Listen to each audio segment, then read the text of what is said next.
Okay, everybody. I hear word on the street is the countdown has begun. I'm going to open some windows. See if I can see the chat. Okay, here I go. I'm heading on over to the text message alert system. I am pressing send. Go, little text message. Fly like the wind. Bring the good news to everyone that the show is starting. Liar Bliss, as always, here in the chat, over on YouTube. What's going on? Equo 26, Lucky Luciano. Okay, the gang is showing up. I am just doing some last minute things, but here's the thing, folks. You can sign on to that text message alert system by texting the word Canary to 877-740-3226. That's Canary to 877-740-3226. No longer will you be at the whim of big tech notifications. You can get a text straight from me. That's right. It's very cool. You can also text me back. I will see it, but I cannot respond. So keep that in mind.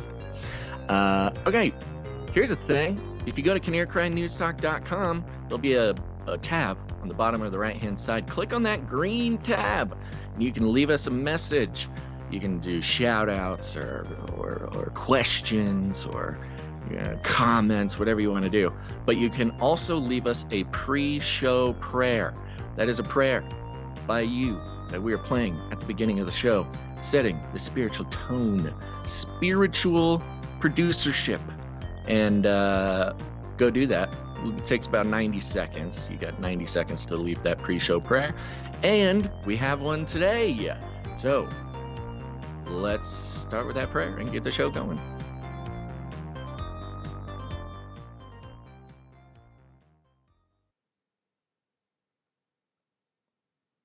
Hey, good afternoon, Canarians. This is DrWhoDunDat. And I just felt led to, pray a pre-show pray. So, producers, assemble! And yeah, Father God, I just want to come before you humbly. And I just thank you for Basil and Gons and the time and the effort and the heartache and the perseverance and everything they put into this ministry. And Lord, I pray that you bless that and that it continues to take space in your kingdom, Lord. So I pray that today there will be no technical issues, no graphical issues, that the transitions are smooth, especially the jingles, and that Holy Spirit, you are guiding it.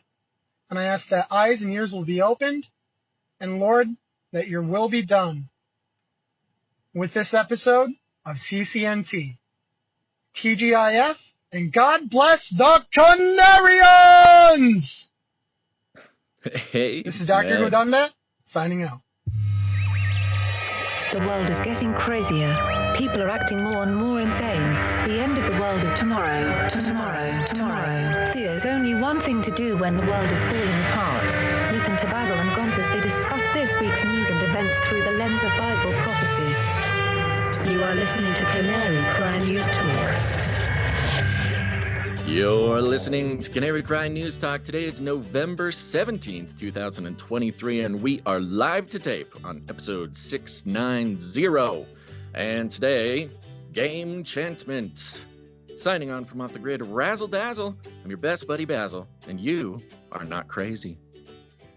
And my name is Gons, director of the Age of Deceit films, your favorite Asian provocateur for Christ, live to tape from California to bring you the best news, which is the gospel message of Jesus Christ, while reporting the egregious with a well-rounded, biblically grounded take on world events and today's emergent phenomena. Gamification. The world is just turning into one big video game, Basil. I think life is just one big game. Have you ever tried that idea when life gets tough and things are difficult or unpleasant? You gamify. Like, this is just like a video game. Mm-hmm. Like, Yeah, of course. Giving us a video game to play, and what would I do if I were playing a game? Yeah. I'd get back up and I'd try again. Well, you know what's funny also? I was listening to some futurists talk recently, and they were talking about what it looks like to have AI agents out there, you know, like doing stuff for you. And the whole thesis was that it's going to be the whole UI, the user interface, is going to be a game. So I don't know. Yes. I think all of AI interactions will just be people playing video games and you know, making little NPCs do work. Yeah, I mean that's how it's basically the technocratic futuristic version of bread and circus, you know. When Yeah. you got everybody in their pods in the VR, you gamify all of life so they don't notice that they are enslaved. Yeah. They think they're just having a fun time. Yeah, but those are just crazy ideas. We should probably disclaim everything. Has nothing to do with anything. Let's give them the disclaimer. It's time for a disclaimer. Now listen up. YouTube. That's right. And just for all the content moderators and censorship managers out there, be they robots or humans, everything you hear on this show comes directly from the mainstream corporate news media. We do not claim to be experts on healthcare, geopolitics, military strategy, corporate law, or the moral and ethical implications of any of these topics, nor do we implicitly or explicitly support or subscribe to any sources or narratives containing misinformation, disinformation, or malinformation, as defined by the Department of Homeland Security. We're good boys. All right, YouTube, we're good boys. That's right, folks. And let me give you a rundown. Oh, look, here's Basil. Let me bring you up to speed. We starting off today's show with a little update on AJ himself. What's he been up to? What is he wearing? Who is he, I don't know, getting in trouble with, excuse me, this week? But also a concerning development when it comes to a product being put out by the Alex Jones team. This one will not shock you, folks. It is part of the cycle of this podcast. Good idea. Don't do the good idea. Good idea gets stolen. And then it all starts over again. Then, Flippy update. Needless intervention by Flippy into a classic nostalgia arcade game. Then we'll be checking in with President Biden's meeting with Xi Jinping and what in the world is going on with Blinken. Then, of course, a quick update. We are getting into this topic. We're getting deeper and deeper into the topic of local politics, and we will have some very interesting episodes to come, but we'll start it off with an interesting story about a Michigan town voting out their entire government. Why? You'll learn later. And then at the end of the show, console giants' secret plot to unlock Web3 gaming. Oh no, there's a secret plot, a conspiracy of consoles. But first, Guns, our lead stories. Well, of course, we're leading off with the Alex Jones story.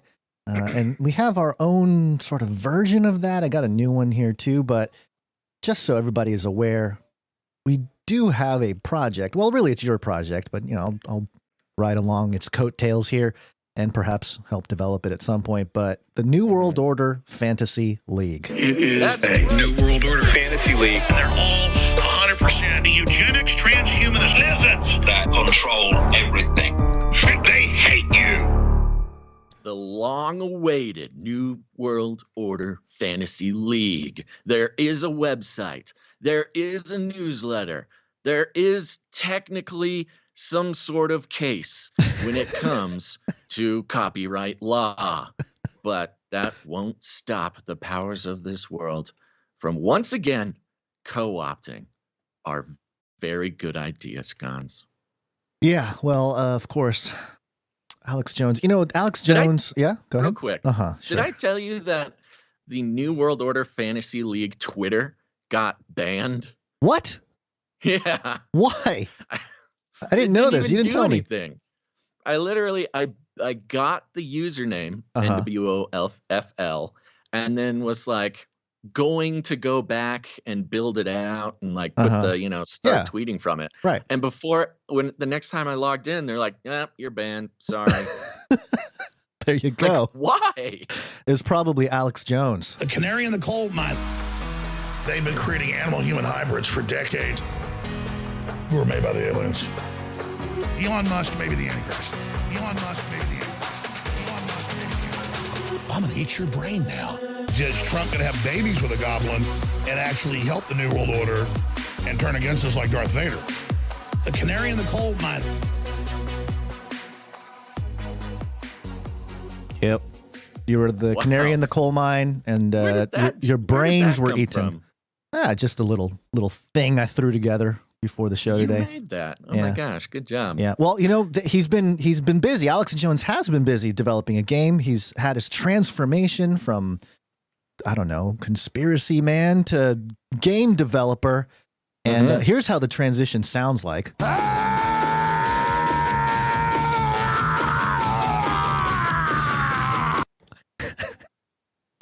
Yeah. AlexJonesGame.com. Alex Jones, NWO Wars. Should we just play the trailer? I mean, you know, give him a little credit and let me be clear. Sure. He did not specifically co-opt the NWO FL. Totally different thing. This is a video game kind of in the style of should we let I think we should let the ad, because he says some of this stuff, right? Sure. I was just gonna let the listeners know the visuals. Sure. Because the visuals are one thing, but yes, Alex Jones is going to give us a teaser trailer here. It's kind of in the style of an old NES game, or maybe Super Nintendo game, or one of those old school arcade shooters, side-scrolling arcade shooters that we would spend all of our quarters on at Round Table Pizza, something like that. Yeah. And the just a heads up, there are a couple words that might be a little edgy for some young ears. Nothing too, provocative per se, but just a heads up in case you have little ones and you don't want them to hear. Okay, Alex Jones words, folks. Yeah, Alex Jones words. All right, here we go. Here's the trailer. First came Pac-Man, Donkey Kong, and Super Mario Brothers. And now the ultimate retro nostalgia throwback game. I present to the world Alex Jones's New World Order Wars. They're turning the friggin' frogs game. I'll eat your ass, you Nazi scum. Let's free the Patriots and defeat the globalist tech geeks. We are going to defeat the globalists very bigly. This game is mostly peaceful. Woo!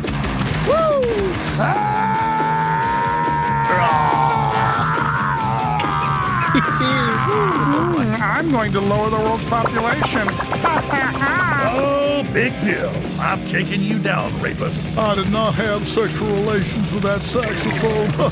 Download it now at AlexJonesGame.com, because as we all know, anything badass gets censored. Oh yeah, you ready to play? You ready to play some World Order Wars? Dude, I have to get this game. I think we should just have somebody playing it while we do the show, just in the background. Yeah, we could live stream. We can finally start our gaming show. That's been the goal. That's been the long play for this whole live stream experiment. Yeah. By the way, we're falling right into his trap. I know. I mean, that's exactly what he wants us to do. Notorious hype beast, Alex Jones. He is nothing if not the world's most talented hype beast. But the trailer is just absolutely bonkers. He's sitting on his studio, his regular studio, which is basically a bunch of TV screens. And man, is it just exploding with gameplay. And you'll notice some things that look recognizable. You've got Alex Jones in big buff sort of army man form, running around shooting lots of things. You've got a giant lizard Mark Zuckerberg. You've got a Donald Trump Superman character. The Epstein Island battles happening. Battles in locations. Locations such as Epstein's Island, battling Clinton, very recognizable. Battling Bill Clinton playing a saxophone. Yeah, right. Yeah, good it's stuff. You know what? He did a pretty good job. He did a pretty good job. Alex Jones is the king hype beast for a reason. And man, he pulled it off.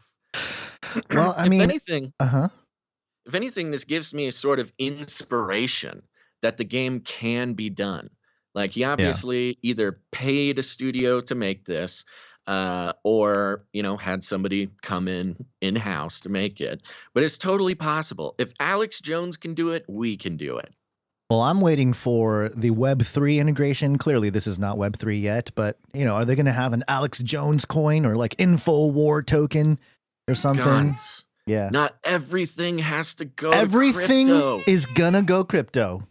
Oh my god. Just watch, and it's not gonna be good. What's up, bud? Your teeth hurt? That's got not good. A baby who wants to play the Alex Jones game. Just as a He did a great job of including like some of his most famous sound bites. Yeah. Now those weren't sound bites that they mixed in. They had him perform. Oh yeah, they're like taglines. Yeah, I'm sure he's trademarked some of those lines. Yeah, of course. About the frogs and everything. So okay, this got me thinking because obviously we have the New World Order Fantasy League thing, and we've been trying to build something in that regard. But I was thinking, okay, still waiting for some producers to step forth. Yeah, we need a dev team. What has been the mainstream media's handling of Alex Jones recently? Because obviously he's been in the news in terms of the mainstream media, targeted as the crazy conspiracy guy. He's banned from Twitter, all the stuff. He owes $1 billion, right? And so, that came across my mind. I was like, oh, maybe this is just one of many ways in which he's going to raise that money to pay back that $1 billion. But I wanted to just do a quick touch and go on some of the mainstream media outlets and how they've been handling Alex Jones in the last few weeks leading up to this game release. I didn't see any mainstream reporting of the game yet. I'm sure they'll come up with some angle. I don't think they will. They kind of oscillate. They oscillate between trying to ignore Alex's existence or reporting on him something so sort of savagely. Yeah. They can't decide. Like, they want him to disappear. That's what the $1 billion fine was for. They want to completely destroy him and have him totally disappear. That's the plan. Yeah. But he's not disappearing. And so they're kind of having to walk this line between, do we ignore him so nobody knows he exists anymore? Or do we report on the absolute crazy lunatic things that he's doing? I'm sure the mainstream folk see something like this New World Order game, and they probably have that like the moment of anger of like, oh, how disgusting, but then also like, he's a genius, a little jealousy. Little jealousy. What was I going to mention here? Part of so we have the Mother Jones here, motherjones.com, back in October. They published an article. Steve Bannon and Alex Jones have a bizarre conspiracy theory about the Israel-Hamas war. And, of course, it's just Steve Bannon saying that, China seems to have been involved in setting up something in Gaza, and maybe we're walking right into a trap. And the way Mother Jones reported it this week, when Steve Bannon wanted to discuss the conflict underway in Israel and Palestine on his internet talk show War Room, he turned to Jones. That made sense for Bannon, was peddling his own conspiracy theory about the war, which is, again, has to do with the Chinese Communist Party and Persians, which I guess is what he calls the Iranians. And then they quote Alex Jones here when he, obviously he was a guest. And they quote Alex Jones talking about how this is a multi-dimensional level war, not just one-dimensional. And then a block quote about Alex talking about the $6 billion that went to Iran. Yeah. And funny enough, they do a little fact check in a parenthetical here. And they're like, fact check, Biden did not hand over $6 billion to Iran. As part of the deal to free hostages, he unfroze Iranian funds for use for humanitarian purposes. And that money has not yet been released. So Alex Jones lying. But really, there isn't a crazy conspiracy theory. They just talk about, they just spewed more conspiracy theories. And then that's it. There's not any substance there. And then, but they keep quoting Alex Jones talking about third dimensional, fourth dimensional, fifth dimensional warfare, which is interesting. Fifth dimensional warfare. So anyway, there you got that. Okay, that's not that provocative or anything, but there you go, Mother Jones. And then Patch.com, Alex Jones hopes to sell fans guns to pay Sandy Hook families. Report. Among these weapons are 49 pistols, revolvers, rifles, and shotguns with a value totaling $72,000 and $100,000, the CT Post reported. So apparently there's some people willing to sell some weapons on behalf of Alex Jones to help him pay for his $1 billion fine or whatever. It's almost poetic. It is. It's kind of like, well, shoot. What are you going to do now? Trying to prevent it. To? I don't know. The government. The government. And then Newsweek, Alex Jones's co-host in prison. This actually came out yesterday. Co-host in prison, lockdown, 23 hours a day. This is a story about Owen Shroyer, who is apparently he was not at the Capitol that day. Or maybe he was there, but not at the Capitol building or something. He wasn't. He was not there. He was across the country. Across the country. But whatever he did, bad enough to be in jail. And, they talked really about one him. of the more egregious cases going on with Jan 6. It was, claiming that he had a lot to do with planning it. And even though he was never there, it couldn't have happened without him. It's just, he was probably on air a lot because Alex was traveling and whatnot. And, he gets pretty intense about stuff. So I can see how they can use that against him. But I've met Owen. He's a good guy. He was nice enough to me. But yeah, this is very unfortunate. But yeah, so here you go. You're calling an insurrectionist a good guy? Hey, there's good people on both sides. Okay, you just gotta understand that it's a lot more complex than what people realize. But I think, going back to the game here, we'll see some like the raggedy tag, wannabe mainstream prog outlet that might know somebody in the mainstream try to cover the Alex Jones story and come up with a wild angle on it, and then that'll be it. I do need to correct myself. Uh-huh. I think he led the march to the Capitol, but did not enter the building. Okay. That's what I thought. I thought he was actually there, but not. I think I was thinking about somebody else. Okay. But the crazy part about his prison sentence, he got a 2-month prison sentence, and he's in solitary confinement. Yeah, that's for 23 hours a day. Solitary confinement.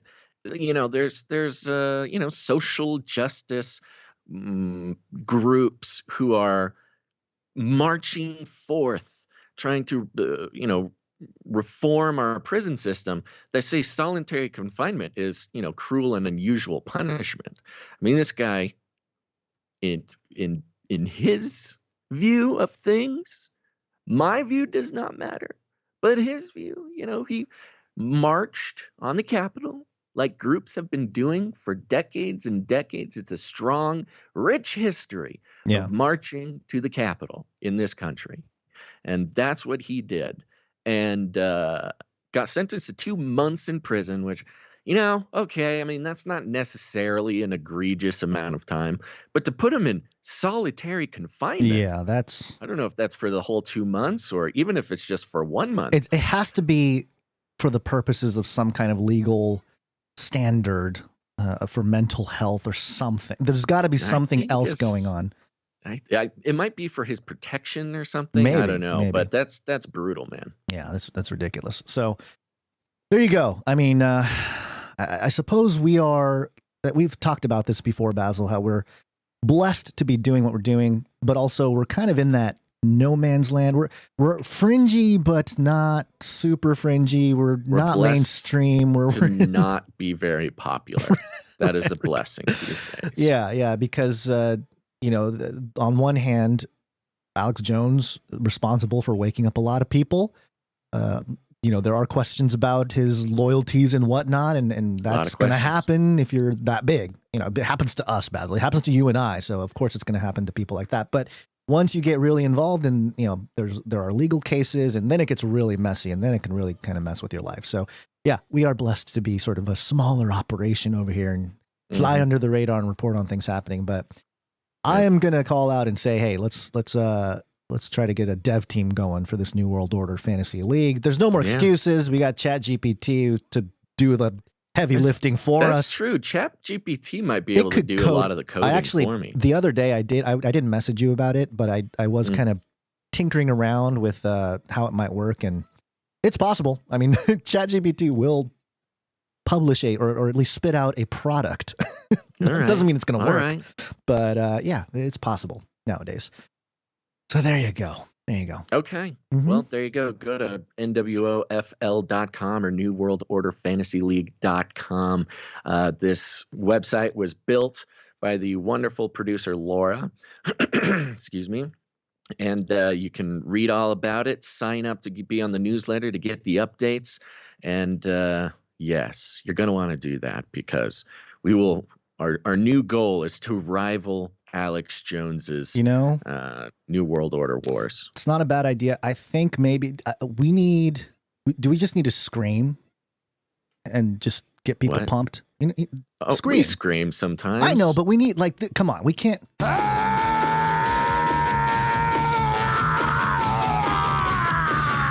How do you top that? What we need is to get you out of California so we can be in the same place at the same time. Nuts. I mean, that is one drastic step we could take to drastically improve the show. Yeah, but is true. No, you got to be around family and can't leave your community. Excuse me. You gotta get that mute button frogs in my back. throat. Yeah, I gotta get that mute button back for you. Well, all guys, right. Let's remind everybody what day it is. It is Friday. It's Friday. Keep playing with the Friday thing. You gonna learn today? Cause it's Friday. You ain't got no job. And you ain't got shit. Are you not entertained? It's Friday.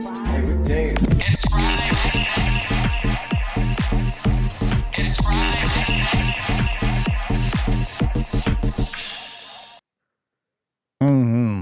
It is Friday. It's Friday. We're doing it. I only have one announcement. Actually, I have two announcements. Number one, I was honored to be a guest on the podcast Millennial Mustard Seed. Hey. The host Rod over there somehow got our attention by leaving a review, which was a great way to do it. Yeah. And so I reached out and we scheduled, and I did an episode for his episode 100. Oh. And he was very kind to let me rant about stuff. He is one of the fellows who started podcasting because he was inspired by us. So, that's very cool. So I want to give him a shout out there. Go check out Millennial Mustard Seed, folks, if you're looking for another great podcast, and you can hear my episode. He's putting out episode 100. I think he said Saturday or something like that. I'm seeing it right now. I'm looking at it. S4 100. Best buddy Basil, Canary Cry Radio. Welcome to 100. That was fast. Okay, great. And a strangely fun conversation. There you go. Strangely fun. Strangely Go check fun. it out. Sounds about right. Yeah, and cool. My second update is I don't know why, I don't know how, but I did a load of laundry, washed all my white shirts here, and suddenly they all smell like a tackle box. So I don't know why, but it smells exactly like it does when you open your dad's old tackle box in the garage. And so I think this is just me now. This is the life I live. Okay, well, I'm glad the virtual smell is not a thing yet. Yeah, not yet. Yeah, well, maybe we should. Then people, anyway. Smell-o-vision. Smellcast. Welcome to the first Smellcast. Do you smell Stinkcast. the Stinkcast? Oh boy. Oh, once AI starts figuring out smells, we're in trouble. We're in deep, deep trouble. I don't have an update. I do have a quick story. Kind of scary, actually, a little bit, but maybe there's some other divine type of intervention going on. But Wednesday, after the show, hanging out with my children in the garage, which is pretty much here, and it's there's some lightning and some thunder in the distance, so you can kind of see over the horizon. There's some lightning, and trying to get the kids to see the lightning and stuff. And my daughter who's 6, she's like, I don't see any lightning. I don't see it. And it's like, okay, we just got to sit down and wait, stop jumping around. We got to just sit down. And so we're sitting there, and all of a sudden there is a very bright flash. Now from my angle, it looked like it hit my wife's car, which was parked on the driveway. But that's just how it looked. I don't know if it actually did. Just a very bright flash and the loudest crack that I've ever heard. Just just being outside. It sounded like a bomb. That was my initial hammer of Thor. thought. Yeah, Thor's hammer or something. Yeah, that was my initial momentary thought of like, oh wow, this is how G is gonna attack. Because we just did the G episode where he landed in San Francisco or whatever. Right. So that's where my mind was like, oh, he's just gonna come in here and then just destroy half the state or something. But thankfully, nobody was hurt. The house did shut down, like the electricity went out, internet went out, everything was done. You can see the whole block here, the whole cul-de-sac where I'm in, shut off. Car alarms going off. It was crazy. It was like, whoa, yeah. whoa. I mean, kids crying. I don't think you verbally mentioned it just now, but the lightning like struck like 5 feet from you or something. I mean, it was basically, I don't know exactly where it hit, but it was close. It had to have been very close because it was the loudest crack I have ever heard of lightning or thunder. And my daughter said she saw a ball of light. So I was like, ball lightning. It might have been a ball lightning, yeah. And she said it didn't come all the way to the ground. So I don't know exactly what she saw, but she freaked out. And, we had to talk her through it and tell her it's a that scary it's thing. okay. That's happened to me once before. When lightning, lightning can be scary for all sorts of reasons, even if it's miles away. But when it hits near you, it sort of warps you. It kind of feels like you're warped into an alternate dimension. It does. It does feel like you're rubbing up against some kind of veil or something. You're like, oh, there's some disturbance in the fabric of space time or something. It's weird. It is a weird feeling. But yeah, thankfully nobody was hurt, and we're all good. But it was a good reminder, that Xi Jinping is here, and he's busting out the sky fire weapons or something. They brought the infamous Chinese weather modification with them. Yeah. Okay. Let's see here. Do we have any updates from anybody? Yeah. So real quick, we wanted to play a message from Sir Ike regarding the supply drop. Do you have the picture that he sent? No, I do not. Gondo. There's a picture that was sent? Yeah, there's a picture that he sent. It's in the email. While you play the thing, you should go into the email and grab the image. Okay. And prepare it. Hey, Canary family. This is Sir Ike here with the supply drop. I just need to let everybody know that the Q3 is being boxed up currently, and I'm hoping to have these out the door Monday or Tuesday. So one thing, if anybody out there it has moved over the past few months or has changed an address, I will need to know that very soon if you wanted to get there promptly. If you could give me an email at canarycrystsupply.gmail.com, I would appreciate it. Thank you. There you go. Thank you very much, Sir Ike. Yeah. Sir Ike has found the cheat code. Because previously, he'll send me an email, he'll remind me, make an announcement, say this, here's the update. But as everybody knows, sometimes this show gets a little wonky and those announcements don't get made. But he's found the secret, which is to send in the message himself. Good job, Sir Ike. And he also sent in a photo, a very exciting photo, which is the image of the things that will be coming in your Q3 supply drop.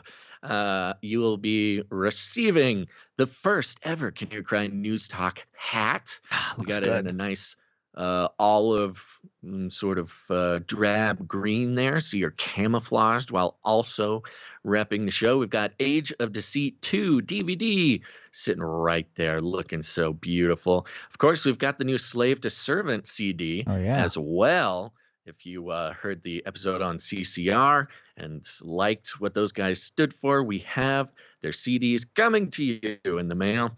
You've also got the new Legends of the Canarium trading card, Necro Capitalist, and Mushroom Janet Yellen stickers, as well as a personal note from us, Gons. All right. Yeah. I'm looking at it right now. It looks amazing. Yeah. Thank you very much, Sir Ike. Appreciate all that you do for that part of the whole Canarium. It's a big deal. So thank you. That's right. And it's, again, the supply drops are really one of the only reasons we've survived the last year, maybe even 2 years. So we really appreciate the producers who get value from the show. They put $33.33 into the show every month. That's $2.77 per episode.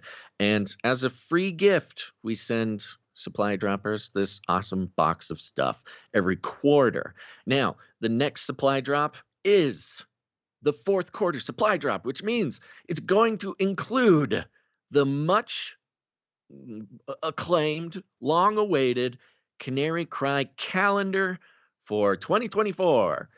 Ooh, so 2-4. Yeah. So again, I have to do this every year because the confusion keeps propagating. We do not sell things retail. We are not retailers.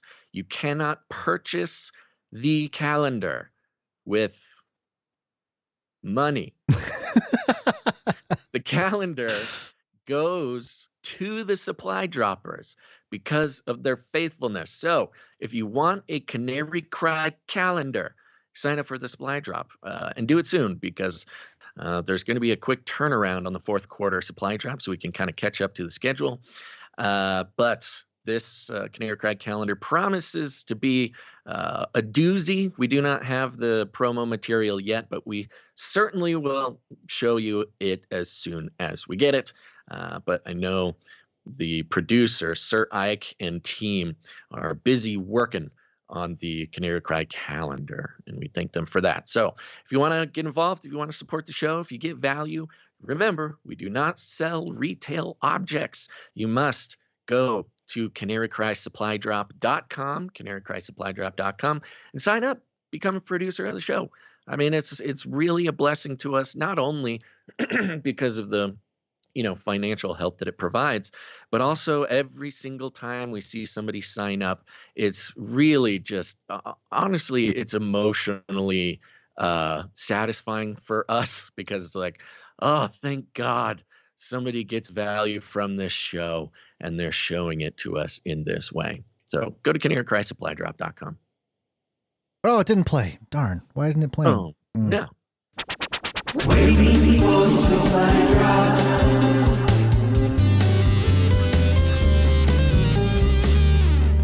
Yep. Oh my gosh, this frog in my throat. Hold on a second. Yeah, those frogs, man. Those 3 frogs that take over at the end.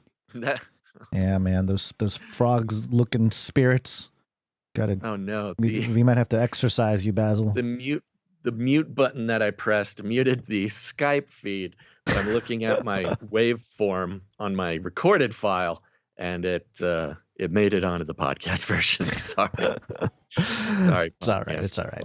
All right. Do you want to thank some executive producers here? I would love to. Executive producers. That's right, folks.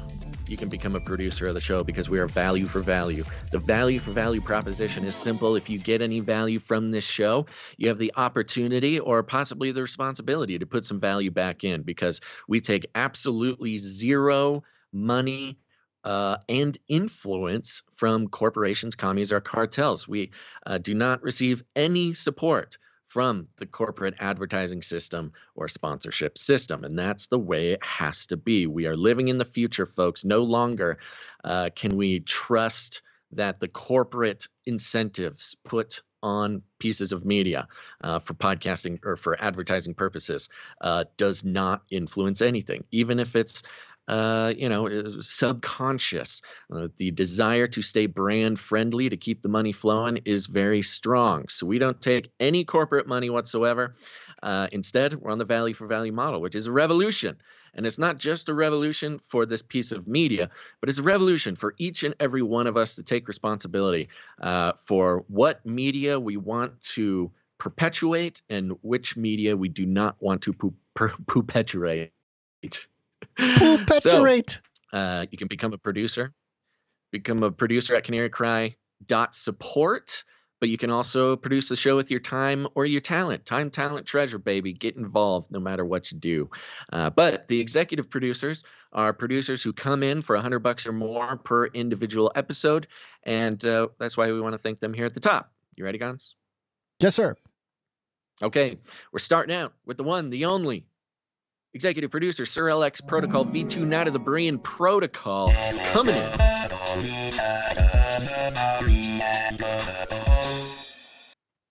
There he is. $100 and 33 cents, of course. Illuminatus!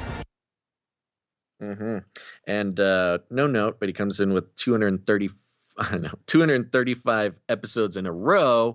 And yeah, Streakalicious. Specifically, a 31 episode executive producer streak. Yeah, that executive master shill is still right there. 2 more episodes. 2 more. 2 more episodes. All it takes. Thank you very much, executive producer Sir Alex Protocol V2 Night of the Berean Protocol. Where'd you find this? Thank you, sir. Sir Alex.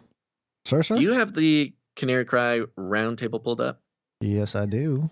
Okay. I need to check to see if this person is a knight. Okay. It feels like they must be, but I cannot have every single knight memorized in your robot brain. I programmed you poorly. Yeah. Go ahead.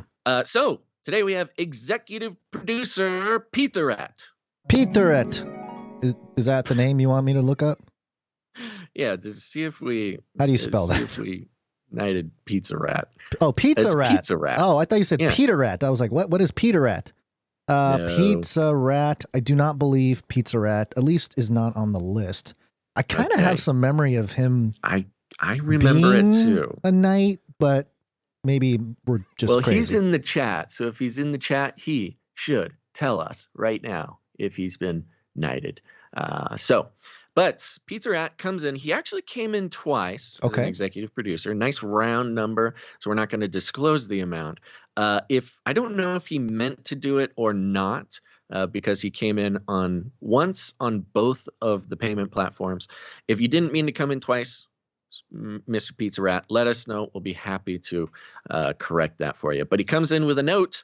And he says, this producership is due to the fact that I received 2 supply drops. It's probably because I had to replace my debit card a couple times this year, so I re-signed up each time.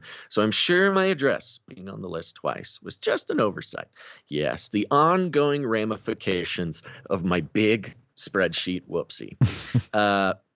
He continues, actually, the way that I feel that I have not been producing is art, as I am on the T-shirt council and the supply drop, so this is what I propose. For the next 6 weeks, starting next week, I intend to draw something once a week for 6 weeks. At the end of that run, I expect to be demooched. What do you say? Whoa, it's setting us a high bar for demooching. That's very interesting. You know, he's obviously been demooched already, or maybe he was producing before demooched even existed. That's possible. That's possible too, yeah. But yes, okay, sounds good. I'm ready for this challenge, Pizza Rat. We'll keep an eye out for one piece of art from you every week for 6 weeks. And anybody can do this by going to canarycry.art. That's a URL. Go upload your art there. It goes on our spreadsheet so we can track it. But thank you so much, Pizza Rat.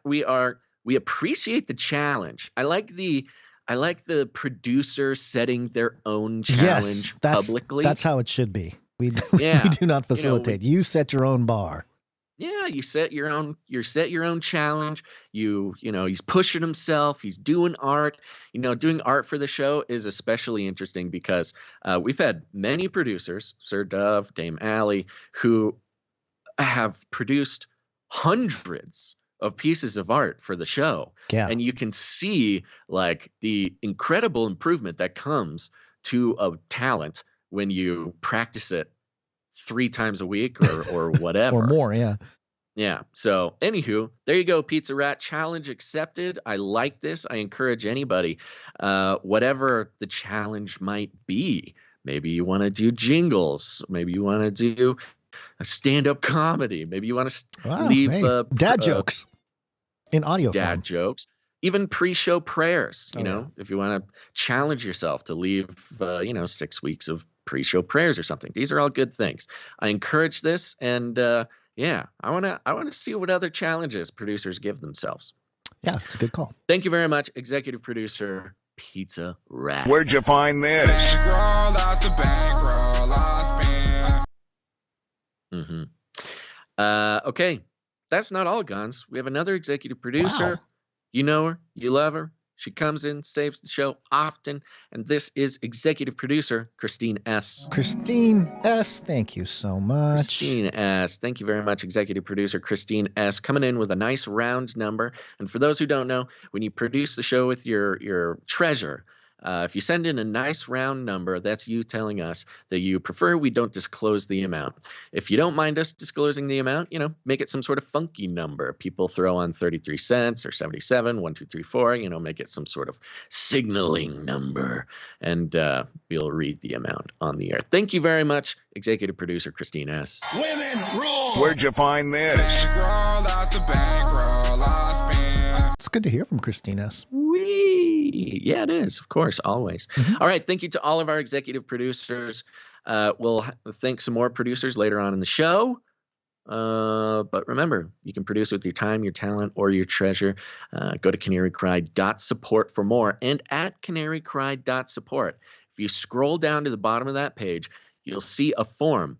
And that form is for, time and talent. If you perhaps happen to be some sort of developer or game guy or tech person who wants to help us develop out the Canary Cry New World Order Fantasy League game, go fill out that form. Let us know.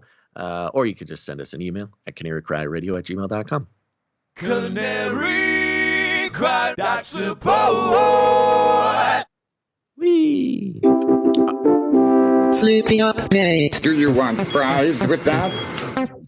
That's right, folks. Time for the Flippy update. Flippy is our colloquial name for the disembodied robot arms that are taking our jobs, enslaving our children, and flirting with our spouses. We use talking about Flippy as a way to explore all the new, fun, and exciting ways the robots are taking over the world, and how there's nothing we can do about it. Today's Flippy update is coming from Hackster.io. Hackster. We got some hacksaws around here at Hackster.io. The headline: a 6DOF robotic claw game. Now, for those who might be new to the robotic arm critique game here at the Flippy update, 6DOF means 6 degrees of freedom, robotic claw game. So 6 degrees of freedom generally means a robotic arm that has at least 3 elbows. I was going to say, well, how many degrees of freedom does the human arm have? I think 2. Does the elbow you and got wrist? Your shoulder. Oh, the shoulder, you got elbow? Your elbow. Oh, the wrist doesn't count? Maybe it does. Maybe it's 3. Yeah. So 6 degrees of freedom means that there's 6 points at which the arm moves. This is not that important, but here's the story. Claw games are a staple of arcades, pizza parlors, and anywhere where kids and or adults want to try their luck to win typically stuffed prizes. Normally, this involves a gantry system and simple control setup. But as Ariel Mela shows, it's also possible to create a claw game using a 6 degrees of freedom robot arm. So we all know these claw games, and usually the claw is suspended from sort of a rafter system, a moving rafter system up at the ceiling of the game, and you got the claw that's on a cable, and the claw drops down, fails to pick up anything inevitably, and comes back up, right? So that's the original one. That's the nostalgic version, Gons. Have you ever won one of those in your life? 100%. Yes, I have. 100% of claw No. games? That's but I have one. Gons. What are you doing here? Well, there was a bowling alley. I must have been in high school. Something was messed up with the arm, the machine, and I just kept winning stuffed animals. They had to give me a trash bag because I kept, I think I had like 20 of them. So I started handing it out to kids that were there. That's pretty impressive. Yeah. I don't think it was me. I think something was, I was probably 14, 15, something like that. Ah, yeah. Okay. Yeah. But I think something was wrong with the machine. And I just happened to be there and, happened to have like $5. It was a quarter back then. You mean something was right with the machine? Because obviously, by the way, as everybody knows, these claw machines are like purposefully sabotaged. Yeah, they're like, they never, they have really loose grip and they're not Very great weak. at aiming and stuff like that. ChatGPT is telling me that there is 7 degrees of freedom in the human arm. Shoulder joint, shoulder girdle, shoulder joint, elbow joint, forearm, and so shoulder girdle is 2, shoulder joint 3, elbow 1, forearm 1. So shoulder girdle, that's a questionable thing, but okay. ChatGPT, man, I don't know. Maybe he's just setting the standard for the robot arm that he will be the mind of. That's what lets you like roll your shoulders, your shoulder blade kind of moving around. Okay, whatever you say, ChatGPT. Anyways, back to the article here. Yeah. One might argue a SCARA could do the job, but in this case, the setup was meant as a technology demonstrator for the VM Smart Machine software platform. Here, a VM server is set up on a Raspberry Pi single-board computer, which is tasked with overall control of the machine. Human-machine interface, HMI, is provided by a tablet that enables users to move the claw around in an attempt to grab promotional foam. Wait a minute. Human-machine interface, like a remote control? Like why are they calling it a human-machine interface? That's kind of interesting. Are they just being cool because it's Hackster.io? Mm-hmm. Now, here's the interesting thing. They're doing this to show off this arm and more specifically the software controlling the arm. And you'd think, if you're trying to, you could see in the meeting, they'd be like, look, we'll make a claw game because those claw games are like sort of purposefully bad. And it's, makes the robotic claw look weak and lame. Yeah. But if we want to show how cool and great our robotic arm is, we'll make a game that they can win every time because our arm is strong and our controls are good. And, this will show the world that our robotic arm is the best. Well, as it says here, the robot is outfitted with an arcade-style claw, closed via a Raspberry Pi GPIO pin, relay, lots of technical stuff here on Hackster. As seen in the video below, like most claw games, the gripping action appears less than perfectly effective. Why? It's always the 3-prong that was confusing to me. Like, why just 3? And even I've seen some 4-clawed ones, and they're just as bad. They want you to fail for fun, Gone. Honestly, this is related. I'm not going to go deep into this, but this is related to gambling addiction. Yeah. A lot of people think, I've said it before, a lot of people think that gambling addiction is they are addicted to winning. No. They're not addicted to winning. No. They're addicted to losing. So the act of losing is what gives you the compulsion to gamble again. And same thing with these claw games. If you won every time you used it, then you just wouldn't play get bored. it anymore. You get bored. So So it's an interesting example of how losing is sort of in the interest of our, capitalist beast system. People have to lose more than they win, and not just in claw games, but sort of philosophically across the board. People have to lose more often than they win in order to keep the system going. But a lot of people aren't ready for that conversation. Chili Peen in the chat is saying the audiobook called The Reset. First chapter is a guy trapped in a bunker with only the claw game. Made the claw game intense. Great indie audiobook about society collapse. There you go. Oh, that sounds little cool. tip. Yeah. Oh, great. So they're trying to show off their claw, And again, you'd think the common knowledge would be, oh, show how great your robot is by the way that it wins every single time. But they're using that compulsion, that psychological known compulsion that keeps our entire system running right now, that it isn't the ability to win that keeps you locked in the game.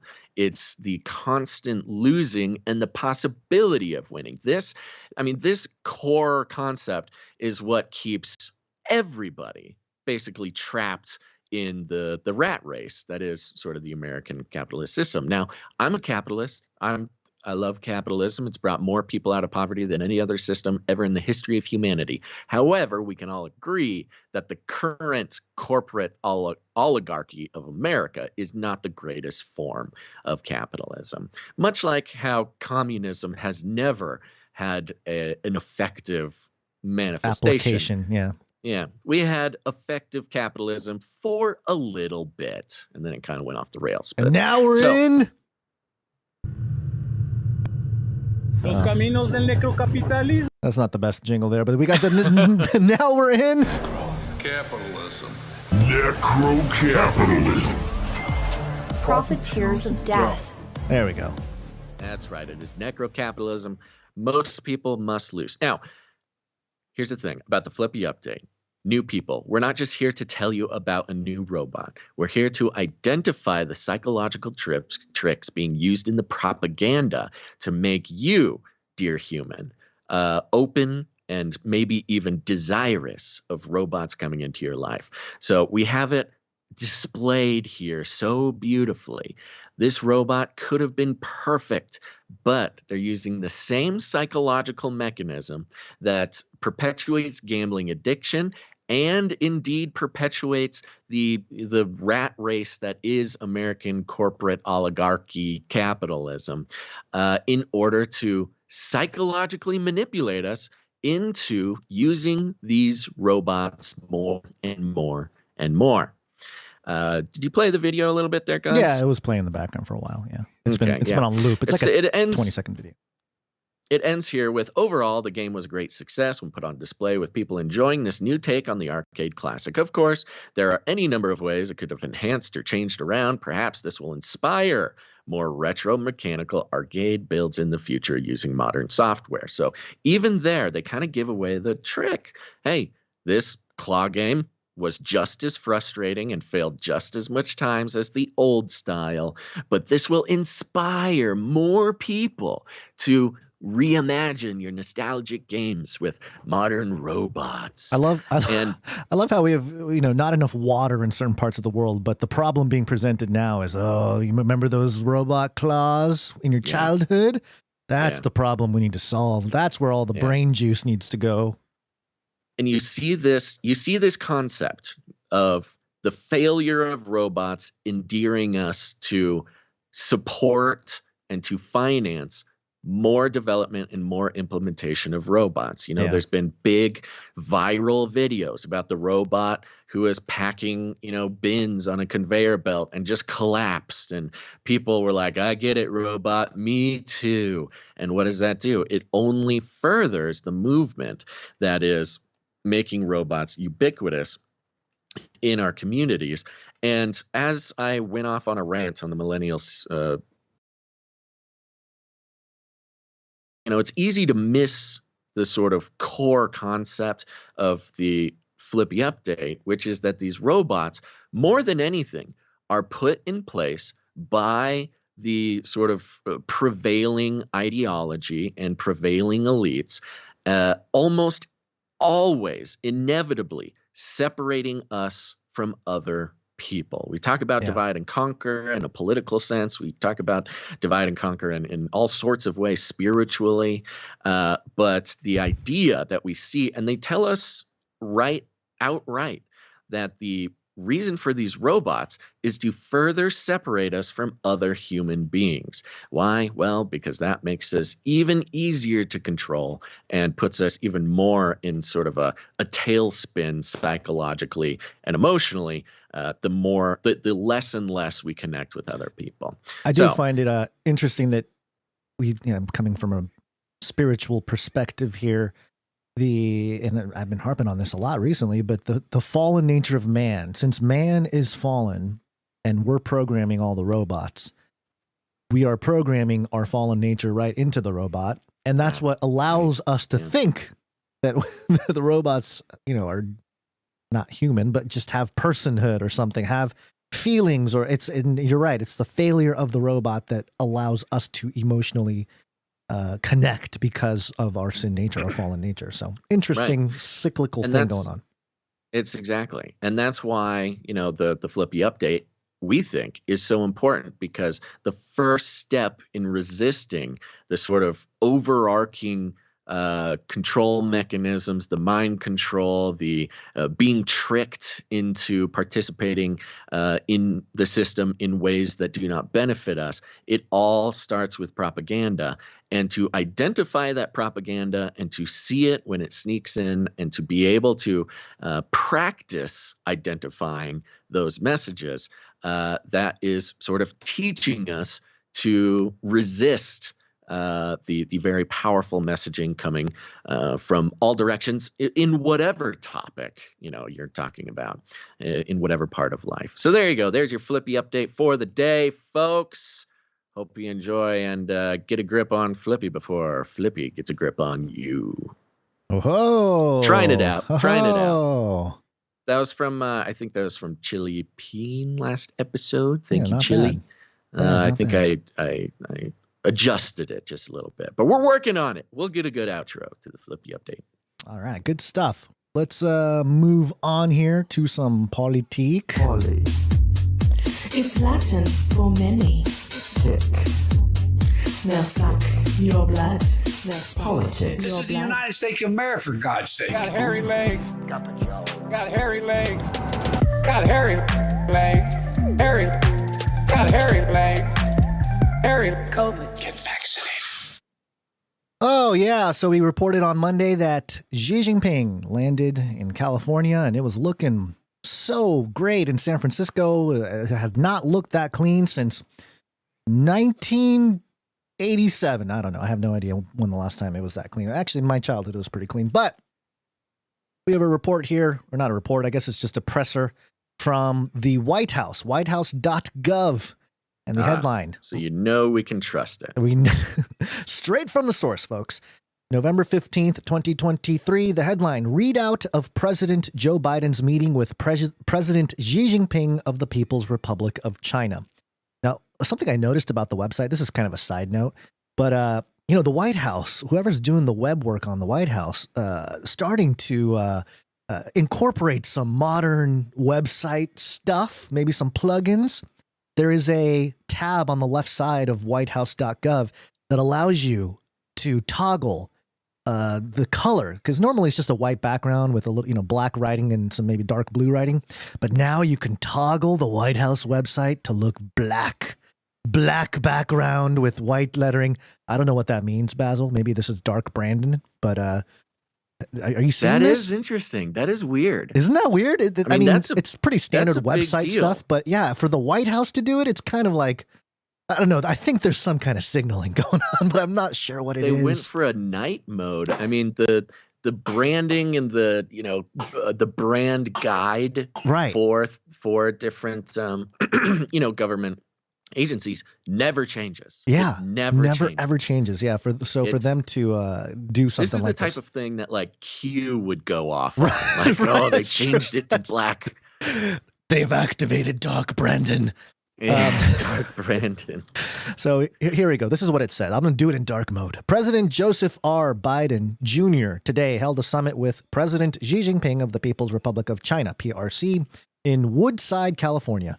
The two leaders held a candid and constructive discussion on a range of bilateral and global issues, including areas of potential cooperation, and exchanged views on areas of difference. President Biden emphasized that the United States and China are in competition, noting that the United States would continue to invest in the sources of American strength at home and align with allies and partners around the world. He stressed that the U.S. would always stand up for its interests, its values, and its allies and partners. He reiterated This is Joe Biden reiterating that the world expects the United States and China to manage competition responsibly to prevent it from veering into conflict, confrontation, or a new Cold War. All right, so that stuck out to me. So the whole idea that, hey, Joe is preventing a new Cold War by having a conversation with Xi Jinping. I thought this is the kind of stuff that gets, the politicians say, like every president says stuff like this. But, we've been at this news talk game for a while, and my brain does things when I read stuff like that. I go, wait a minute. Didn't we report on how we're already in a Cold War with China? And we certainly did. This was back in July 6th, 2020, episode number 215 of Canary Cry News Talk. 215, Basil. The episode title is President Yeezy, ? Remember when Kanye was running for president? It seems like yesterday, but that was over 3 years ago. That's crazy. We had China-U.S. Cold War, which was actually an opinion piece from Bloomberg, and we included all those links in the show notes. And that article was titled, America and China are entering the dark forest. And I think we did a full read of this article at the time, but I'll just read a couple sentences at the top here. Quote, "We are in the foothills of a Cold War," end quote. Those were the words of Henry Kissinger when I interviewed him at the Bloomberg New Economy Forum in Beijing last November. So it had to have been 2019, which means it was right before COVID. Keep that in mind, timing-wise. And the observation itself was not wholly startling. It had seemed obvious to me since early last year that a new Cold War between the U.S. and China had begun. This insight wasn't just based on interviews with elder statesmen. Counterintuitive as it may seem, I had picked up the idea from binge reading Chinese science fiction, which has its own fifth-gen warfare aspect to it, in my opinion, that he's this author, this op-ed, Niall Ferguson, back in 2020, was talking about a Cold War between the U.S. and China, and he got the idea from science fiction, a Chinese science fiction, and it was validated by Henry Kissinger. So kind of a pretty obvious, I mean, people paying attention would know this, but then, of course, with Joe and Xi meeting, of course, they're meeting to prevent a Cold War. Yeah, I mean, this Cold War thing, there was a point in 2020, 2021, where the idea that we were in a Cold War with China was just sort of common knowledge. Right.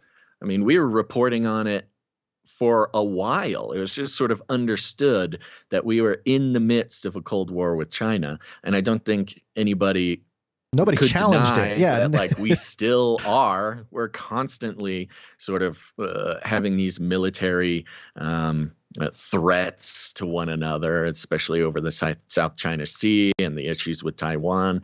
So it's classic Biden administration to say we're not in the situation that we are, and that Biden is making it so we don't get into the situation that we are currently in, whether it's Bidenomics, inflation, everything. It's like their modus operandi, the Biden administration, is to deny what's happening and to sort of force accolades on the fact that they are, steering the boat around these obstacles. Yeah. I can't wait till Gavin Newsom is president and he admits to things. I mean, if Joe's admitting like he is now, man, Gavin Newsom would be totalitarian dictator. That's what I am. So it'd be great. Yeah, that just sent a shiver up my spine. The idea that Gavin could be love this. See, this is why I want it to happen, just so everybody else can feel the scary nature. So there's a couple articles that I wanted to touch on, the way mainstream media have been reporting on this whole story here. The New York Times had the APEC memo. That's the Asia Pacific, what is it? The Asia Pacific Economic Conference or something. I forget what it's the acronym stands for, but that's the big thing going on up north or at least Northern California. From where I'm at, the headline from New York Times here: car talk and birthday wishes punctuate Biden's trust but verified diplomacy. Of course. He's just a good old boy from Scranton. Yeah. And I like how they try to frame this. Yeah, I got you an apple, buddy. Yep, good old apple. You want to sit Yeah, it's on that kind of chair? this idea that like, hey, they might be world leaders and they might be responsible for all the horrible stuff in the world, but in the end, they're just two dudes talking about cars and women. The other thing, well, just real quick, I'm been into Bitcoin, not into it, invested into it and researched it and stuff. And one of the tenets of cryptocurrencies and Bitcoin in particular is don't trust, verify. Don't trust your middleman, don't trust your bank, don't trust these third-party institutions. Verify a transaction, verify that somebody has the crypto they say they have, whatever it is. But I like Biden's approach, which is like trust but verify, meaning like, yeah, just blind trust. We don't have any proof, but just trust them, and then verify the trust. Like, I don't know. It just seems backwards. It does not seem like a good plan. It does not seem like a good diplomatic thing. But yeah, this article is not very interesting. It's just literally, Biden complimenting Xi Jinping's heavily armored car, saying it's a beautiful vehicle. And the whole deal. I mean but Biden, who just loves talking about his beautiful Corvette, it's just kind of silly. I can tell how he would want to be like, yeah, he's just a guy. Every guy likes cars. I'll talk to him about cars.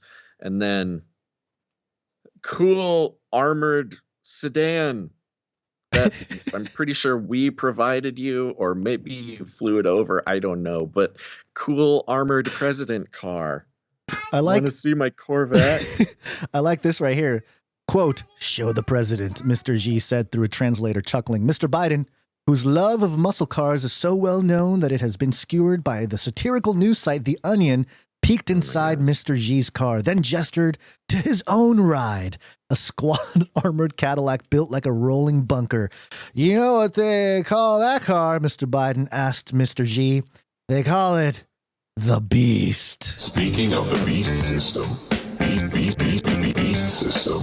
Oh yeah, check out my Beast. Yeah. It's actually interesting that they would bring that up, because most people learned about the Beast because of Trump. Yeah, it's true. Didn't know that was a thing before Trump. All right. Reuters had a little bit more of picking up on some of the more egregious parts of this whole thing. Reuters headline here, and I love this. Biden calls Xi a dictator after carefully planned event or planned summit. Yeah. This whole thing was supposed to be like, hey, we're going to get along. This is great. We're making progress. But Joe being Joe, we have the clip here of Antony Blinken, Blinken, secretary. Yeah, went off script a little bit there. Joe went off script. And the reaction by Antony Blinken is classic. This is more of a visual, because what you will hear if you're just listening is Joe Biden talking on stage. The audio is not great, but you'll hear what he's asked and what he says. And then Blinken's response visually is hilarious. Mr. President, after today, would you still refer to President Xi as a dictator? This is a term that you used earlier this year. Well, he is. I mean, he's a dictator in the sense that Okay, so if you couldn't hear, the question was, would you still refer to President Xi as a dictator? This is a term that you used earlier this year. And Joe's response was, well, look, he is. Yeah. He is a dictator. And in that moment, Antony Blinken's face he does the visibly cringes. Like he got smacked in the face. Yeah, he's feeling, there's times when you cringe. I mean, cringing is interesting. Of course, Gen Z has sort of made the term very popular lately, but really, think about a cringe for a second, folks. A cringe is not just like a face you make or something. You feel a cringe in your body. A cringe is the chemical feeling of embarrassment, even embarrassment of somebody else, physically in your body. You can feel your chest tighten. You sort of like your muscles, they spasm, they clench, your eyes close because you just can't look at what's happening. A cringe is a very a very serious sort of human emotion. And man, oh man, Anthony Blinken almost needed to get hospitalized after that cringe. He kind of does the head shake of like, yeah, he kind of side to side, like, yeah, okay, yeah, because he was talking. Joe went on about how he's part of the Communist Party and stuff like that. But the other, I mean, I guess this is a pretty big presser event, so cameras are going to be everywhere. But I do find it interesting that there is a camera on Blinken to begin with. That CNN would even have a video, crowd reaction of this moment. It's kind of interesting, but yeah, there you go. And you can see even funnier is watching him sort of recover from right. it. That's what I'm saying. He's kind of like, yeah, all right, yeah, okay, side to side, like, yeah, all right, yeah, okay, he's all right. We can just. We gotta do this again. Is absorbing the blow, understanding the implications.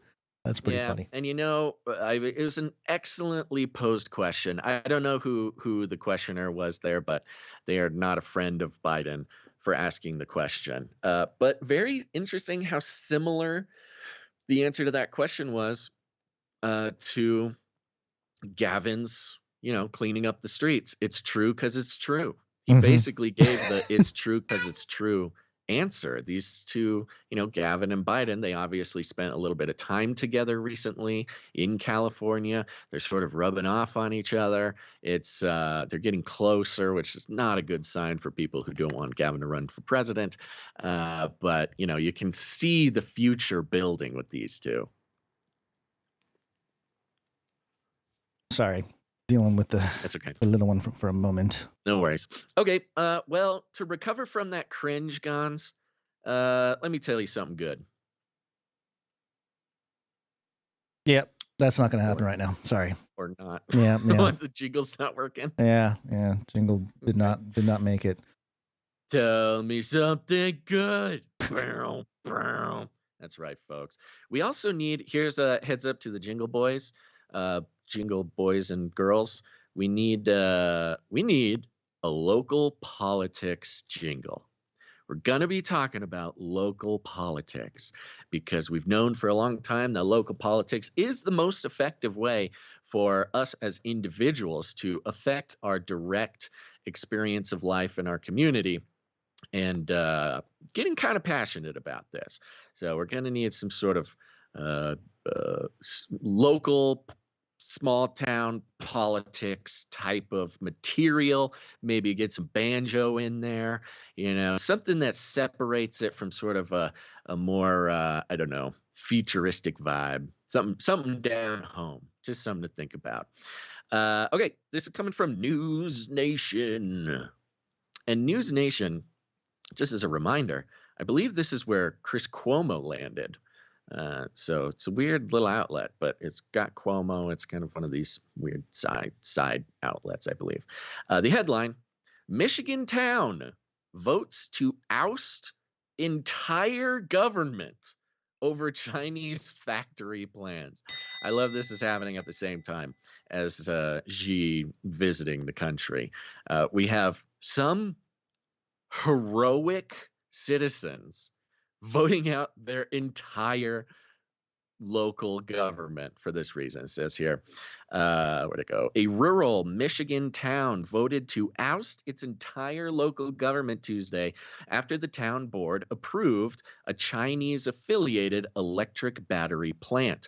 Residents of the Green Charter Township, Michigan, strongly disapproved of their local township board's decision to greenlight the construction of a Chinese-connected electric vehicle battery plant in their community. A locksmith was even brought in Tuesday night to change the locks on the ousted officials' former offices. The offices are now empty. This is what this I'm talking is how about, it's folks. done. Californians, come on. Let's make this happen. You got the baker, you got the smith, the keysmith, yeah. Locksmith, candlestick maker, and then get the lock. They're all voting, and the locksmith comes in and locks them out of their offices. The project was expected to create more than 2,300 jobs as a part of a $2.34 billion investment. Sounds like Bidenomics to me. Despite the backlash from residents, the board moved forward with the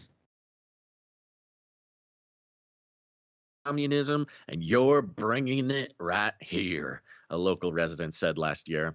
When News Nation visited the town in April, a resident named Corey Rebo, who had no experience in politics. Come on, Corey. Let's go, Corey. No experience in politics, said, quote, I don't know why they would approve it, other than somebody must be benefiting from it. You're asking the right questions, Corey. Who benefits is a very important question that not enough people ask. Exactly. And I love the message here about Corey, who had no experience in politics, said, basically, it doesn't feel right. Something doesn't feel right here. It's common sense politics. And common sense does not prevail in national politics. We know this. I think it was like a Harvard study or something that said public opinion plays zero role in legislation by Congress and the Senate after some study. It's hard to believe that zero would be the number. That's kind of like saying 100%, but that's what they said. That's what the study said. But Corey, having some common sense, said no. Rebo then ran for clerk. Whoa! And won last night. Hey! That's what I'm talking about, folks. What even is clerk? I have no idea. But apparently it's helpful in the fight against local communism.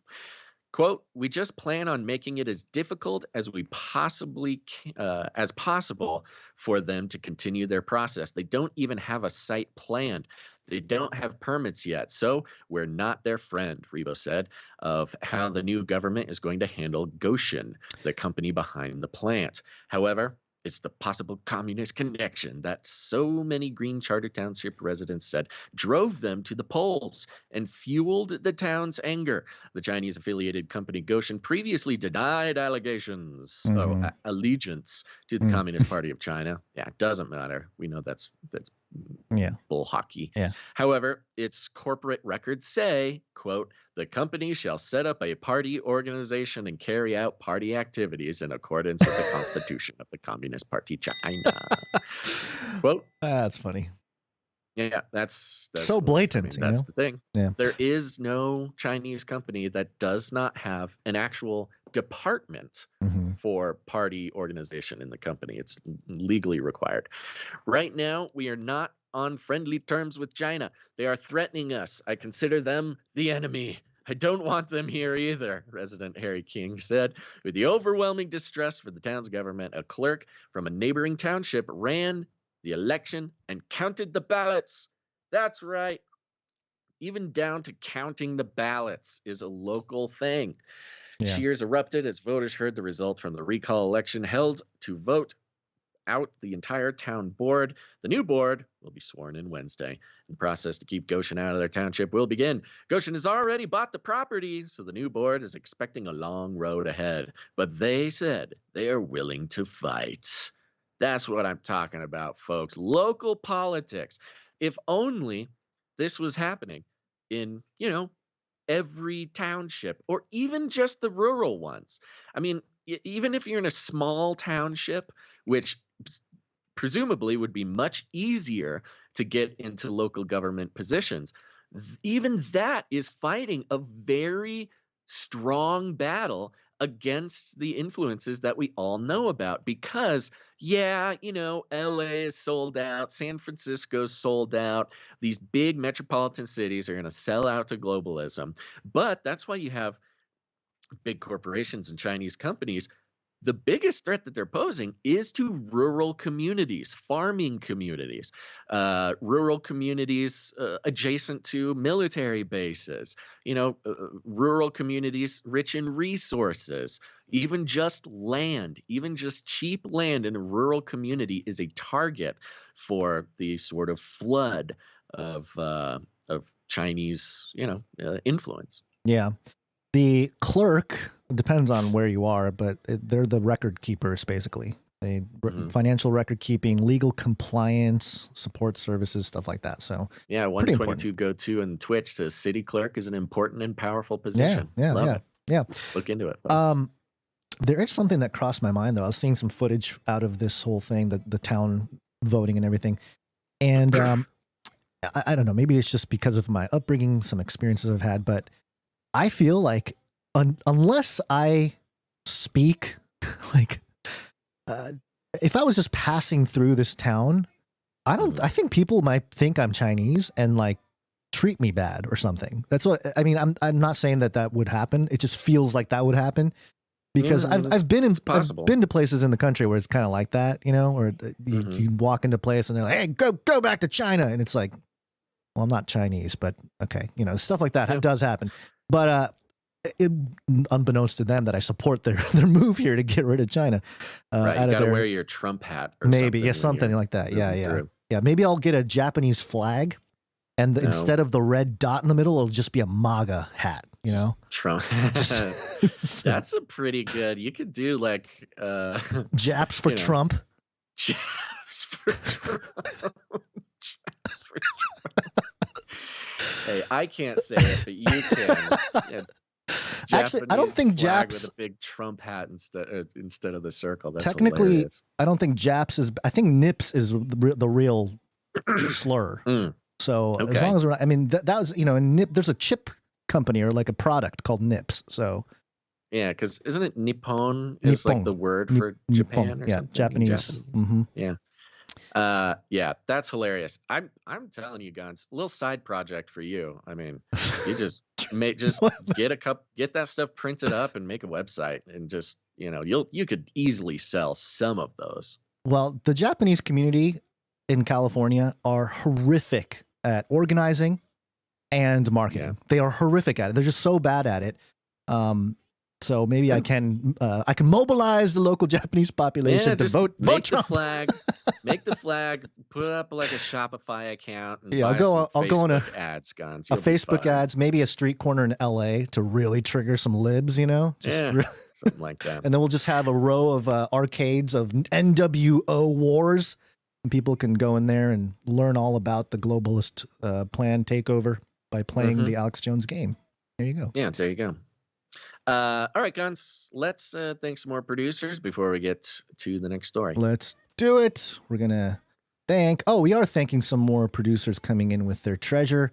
We are value for value. Value for value. We take no money from corporations, commies, or cartels. That's right.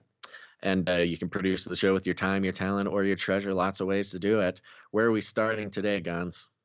We are starting with... Oh, let's do some speak pipe. Yeah. Okay. Sorry, I did not think about that when I was going into that. I thought we were going to do the treasure. Remember, folks, you can leave us a voicemail, a voice message. If you would not like it played on the air, make sure to tell us at the beginning of the message. But you can make comments, give shout outs, ask questions, or just sing your little heart out. Who do we got today? Please leave a message after the tone. At the tone, please record your message. Leave a message. Beep. Message. Yep, as Basil said, go to canarycrynewsstock.com. Any of the pages there, click on the green tab on the right side or the bottom, and it'll give you a little pop-up that allows you to record an audio message of up to 90 seconds. And Sir Darren Knight of the Hungry Panda in the chat is warning us to not use the slurs, which, I guess Japanese YouTube censors. I was going to say, He's Japanese. He can say what he wants. There's a double standard, I thought. So anyway. But I mean, smart thinking, Knight of the Hungry Panda. You're right. The Asian card only works like once or half the time or something. So especially the way we talk about things. So let's start off with Rochelle. Hello, Canarians. There's nothing like a little Luke 4:19.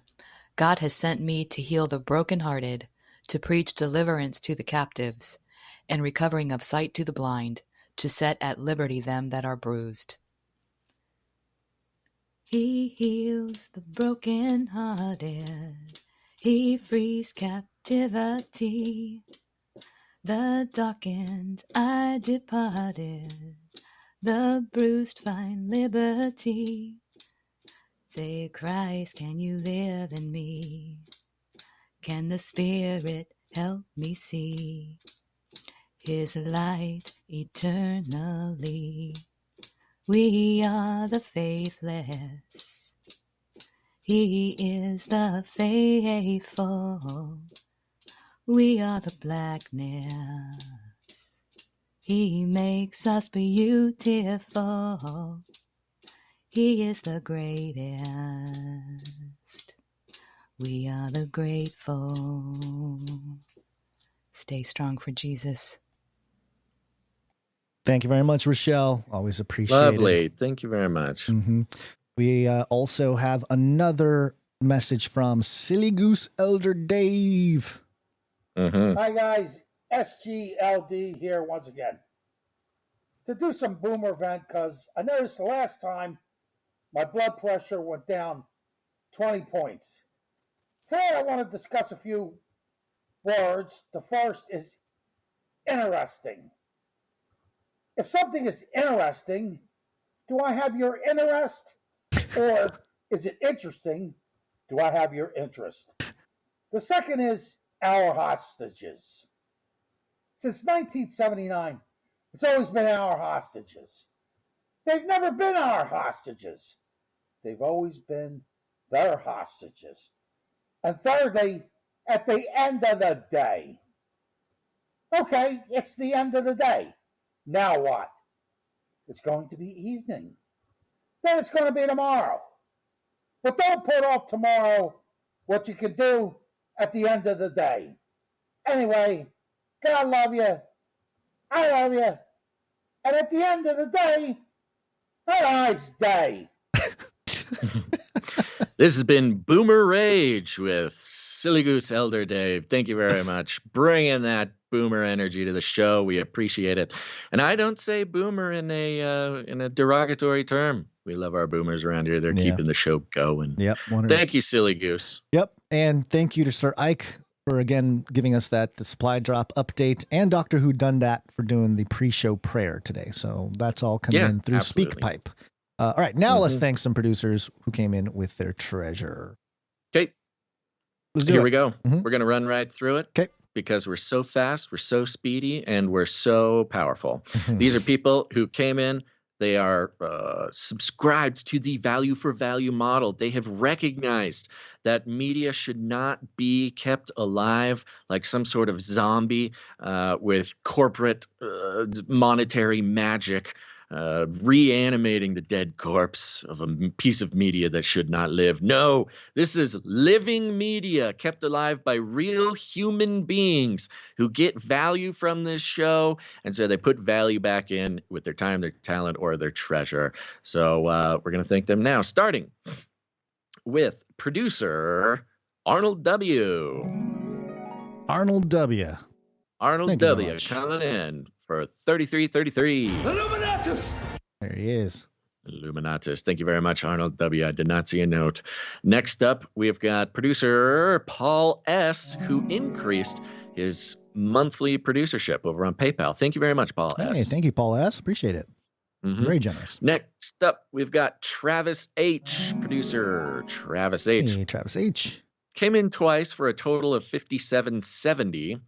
And a note here that says, just finished the show with Adam, and it got me missing the old days when I first got into podcasts. I was a janitor and got to listen all night long. It was wonderful.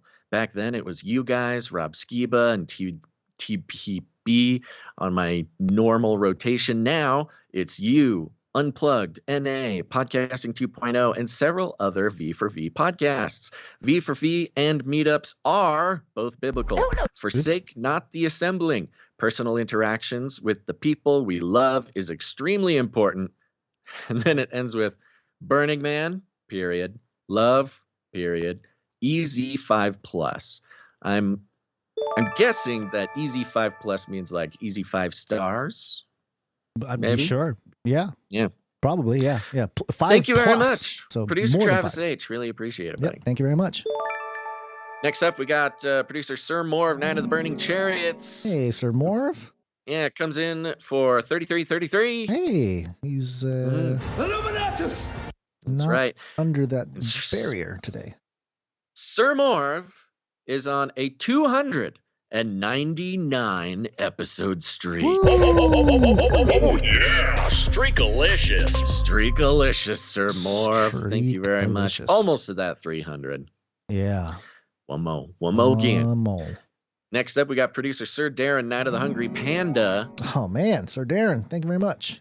You know what? I think I actually have him left over from last episode because this is the 1650 for episode 165. Okay. Double checking. Oh, Canary Cry Radio. I was like, wait a minute. Yeah. Forgot that there's 2 feeds. It's so confusing. I know. That might have been a whoopsie on my part, I think, or what. But anywho, thank you for everything you do, Sir Darren, Night of the Hungry Panda. Yeah, serious. We'll thank him a little later again. That's right. Who's next? Oh, by the way, if you guys don't follow Sir Darren, Night of the Hungry Panda at Night of the Hungry Panda on X or Twitter or whatever, you definitely should. Yeah. He is sort of a one-man marketing team on Twitter there. He has some great stuff. Yeah, got it pulled up. Yeah. So, okay, that concludes our list of financial producers who came in the amount of $7.77 or more, which entitles them to have a note read on the show. We got some people who came in under that amount. We'll thank them with their streaks real quick, starting with producer Malik W. Thank you, Malik W. We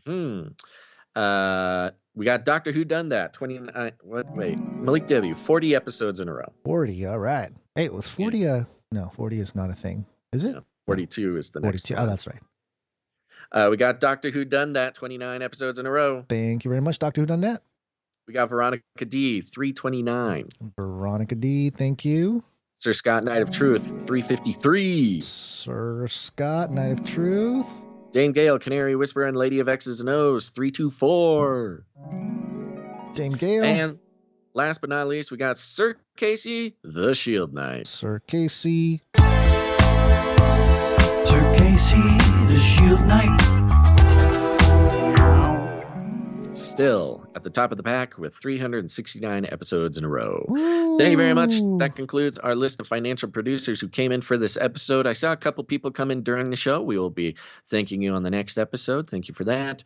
And yeah, you can, if you get value from the show and monetary support is what makes sense for you, if that's what the Lord is calling you to, go to canarycry.support.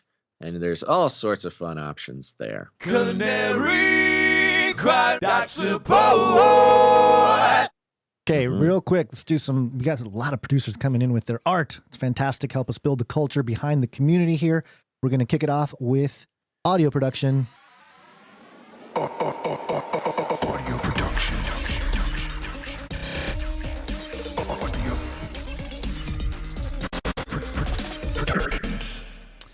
And we have a Little Owen jingle. I'm sorry, Little Owen submission, not a jingle. Great. It's a full track here. We're gonna play a few seconds of it, but there's a note attached. Psalm 142. Oh, so yes, it's a Psalm 142 song, and he left a link. And so if you go to the show notes, hopefully later, I think it's there already. If you go to the website canarycrynewsstock.com, look for this episode, episode 690. There is a link next to Little Owen's name for his YouTube channel. So go subscribe there and support him. But he says, this is all of Psalm 42 in song. Thank you both for your hard work and dedication, Basil and Gons. Hope it's okay. I put a link. Of course it's okay. I've only recently put a few songs on. Shout out to Marty B. Also, thanks Furf for posting the electronic music thread on Canary Cry Community. God's blessing to all. So thank you very much for that. Very much appreciated. And where is this track? I had the track here. Oh boy. Uh-oh. I might have made a mistake and not have the track. Oh no, here it is. Ah, there it is.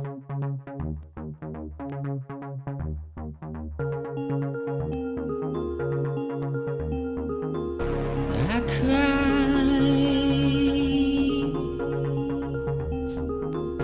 to the Lord with my voice. Ooh. With my voice, track is almost 5 minutes long, so we'll play the whole thing at the end. But yeah, that's right. Some of those chord changes.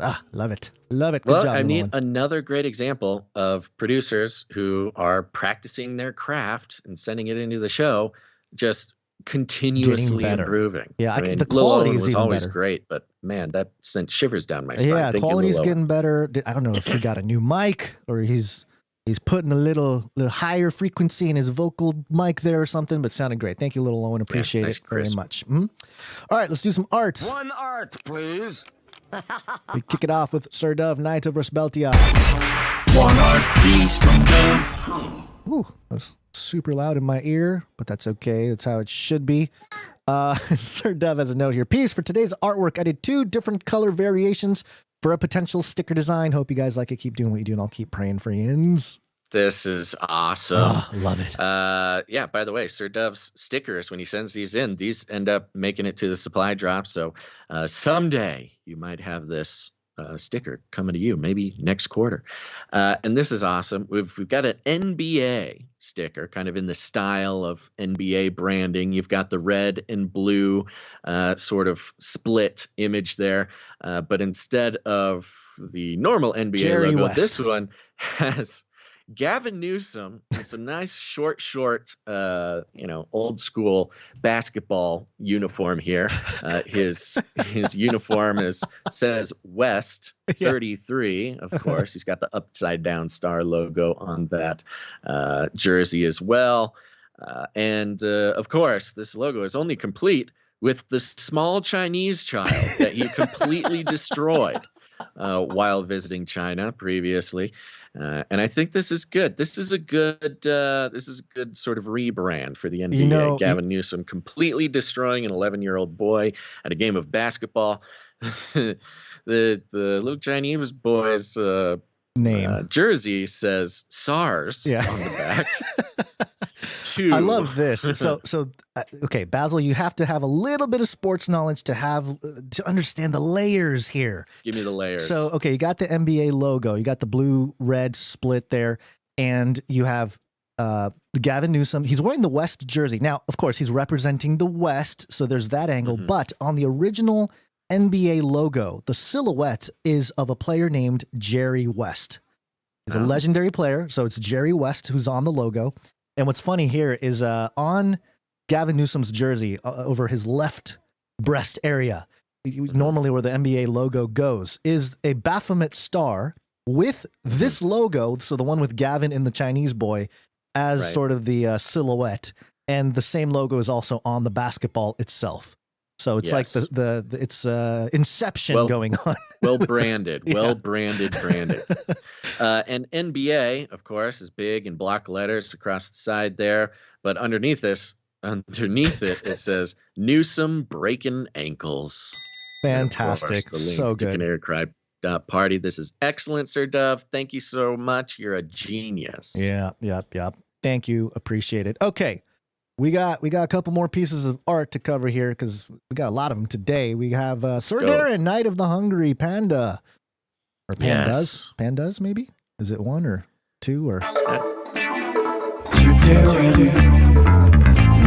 of the Hungry Panda. All right.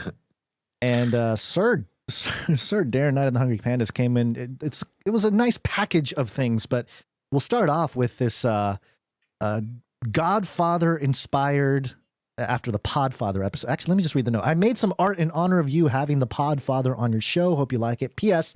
I also included some files if you want to use it for the show art, which we did. We used the gold trimmed Basil and Gon's duo that is on this piece of artwork as well, but also the logo of Canary Cry News Talk in a sort of Godfather logo style with a cage of a bird and a shadow of a cross. I mean, it is fantastic.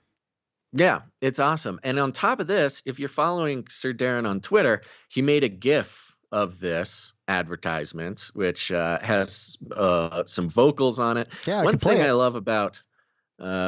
love about what he did here is he's previously created versions of us, but he at least updated mine in this thing. He put my worried electrical tape eyebrows or eyelashes on my little guy. So a nice updated version. Thank you so much for that, Sir Darren. And yes, the Canary Cry News Talk, done in the style of the Godfather logo. And at the top, you've got the cage with the bird flying out and the silhouette of a cross as well, leading the bird out of the cage. Very well done. Let me play the 27-second video version that was published on X. Are you tired of advertisers trying to make you an offer you cannot refuse? Then support value for value with your best buddies, Bessel and Guns, and Canary Cry News Talk.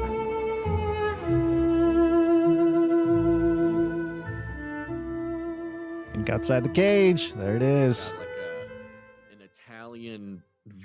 He put the AI voice modulator to Italian accent, I think. Well done. Thank you. And yes, we got the ISOs and everything. So very much appreciated. Thank you, Sir Darren, Knight of the Hungry Pandas. Your talent is very welcome on the show. And if you follow us, either Gonz or I or Canary Cry News Talk on Twitter, retweet that advertisement. It's great. Great stuff. Okay. We also have something from Caleb. Thank you, Caleb, for coming in. He didn't really have a note. He just put B and G in the note, and he made a duo thing of us. It's us as wrestlers. Oh, I missed this one. I think you are Lex Luger with googly eye VR helmet on, it looks like. And there's also a Gonz. I'm not sure who this is that he overlaid my face over, but I didn't put this in the email. I totally missed this. It's okay. We'll put it. Looks like either John Cena or The Rock.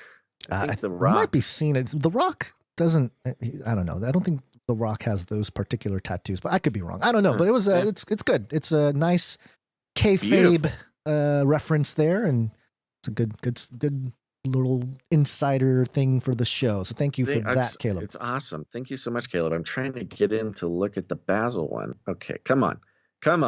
Let me see the Basil version. Oh, I can see it on the monitor, I guess. Yeah, okay. That looks right. Yes. That looks right. Looks about right. Okay. Thank you very much. Thank you. I believe that might be Sir Caleb, but thank you, Caleb. It might be. Yeah, it might be. We also got something from K. The letter it's just letter K. No note. Did you see this one?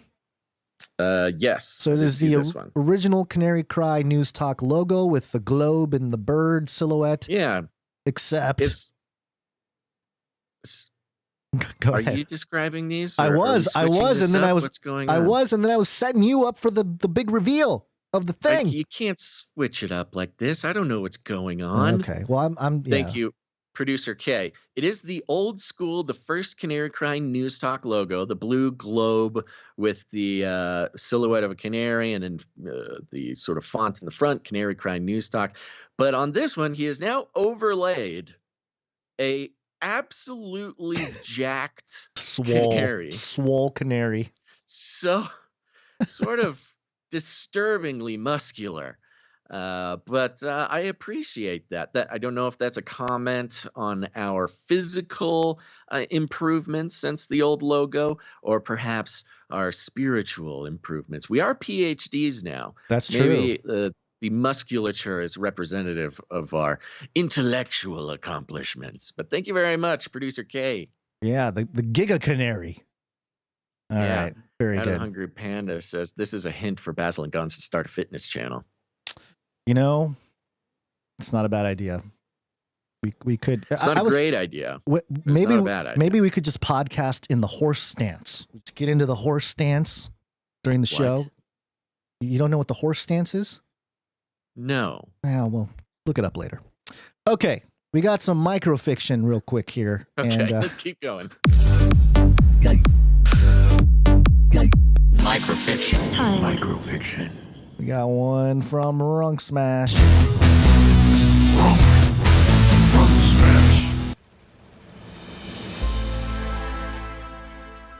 She holds back tears, remembering how she distracted the waves of drone inhabitants, how he let her and the baby escape one way while the girls went the other.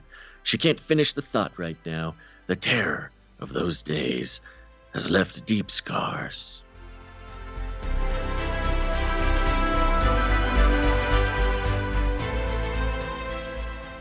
No, maybe the You're lightning. a hero, Gone. Maybe the lightning was a drone.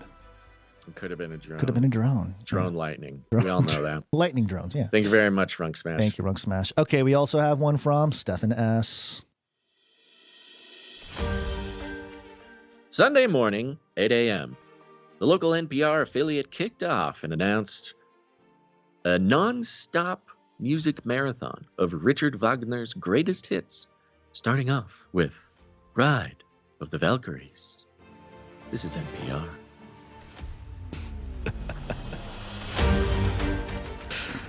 Yeah, you gotta borderline ASMR. Yeah. When you're doing NPR. More like this. Has to be like NPR. This is Sunday morning, 8 a.m. The local NPR affiliate kicked off an unannounced non-stop jazz music marathon of Richard Wagner's greatest hits, starting off with Ride of the Valkyrie. Enjoy.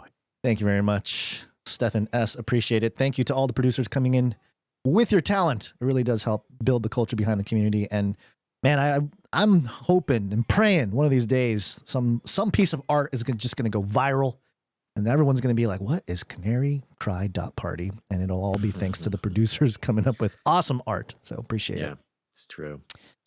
Wow, somebody got censored big time in the Twitch. Okay, Guns, I have a question. Uh-huh.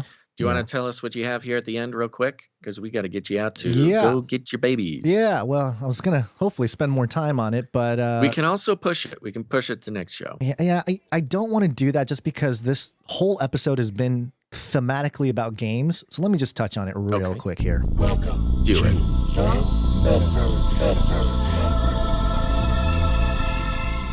This is coming from Forbes.com, and the headline is The Console Giants' Secret Plot to Unlock Web3 Gaming from Epic to Sony to Microsoft. And the long and short of it here is that these companies are getting into Web3, which is basically a cryptocurrency-based, blockchain-based gaming. Blockchain-based. GameFi will be a big narrative in the next probably couple of years. It'll blow up, and as the market pumps and all that, things will be overvaluated and whatnot, but we knew the main big guys are going to come in eventually. And, I was going to go on a longer sort of explanation because I think it'll be important for people to, at the very least, have some level of understanding of crypto is not the right word. Digital assets is really the right word because it's Web3. Web3 and because the way Web3 works is very different. Oops, that's not what I wanted to show. Here we go. For people that are just watching or are watching, I'll put this in the show notes as well, this little screenshot. I made a little mind map of what the whole revolution is about. I have the public blockchain ledger as sort of the main thing. Which is what Bitcoin, sort of the breakthrough of Bitcoin technology. But what is on top of that, or what is able to happen, is code in the blockchain or on the blockchain, which is called smart contracts. And that's really the basis for Web3. And Web3 will facilitate all kinds of stuff: AI, DeFi, NFTs, community and governance like DAOs, crowdfunding, tokenization of everything, Basil, everything, commodities, real estate, art, everything, decentralized exchanges, which you might think, well, nobody's going to run. There's going to be a few big decentralized exchanges. Yes and no. There will be some big ones, but if people are going to tokenize and have NFTs and all that kind of stuff, every website, every Web3 website will have some kind of exchange built into it. And then you'll start hearing things about DPIN. Have you heard much about DPIN, Basil? Nope.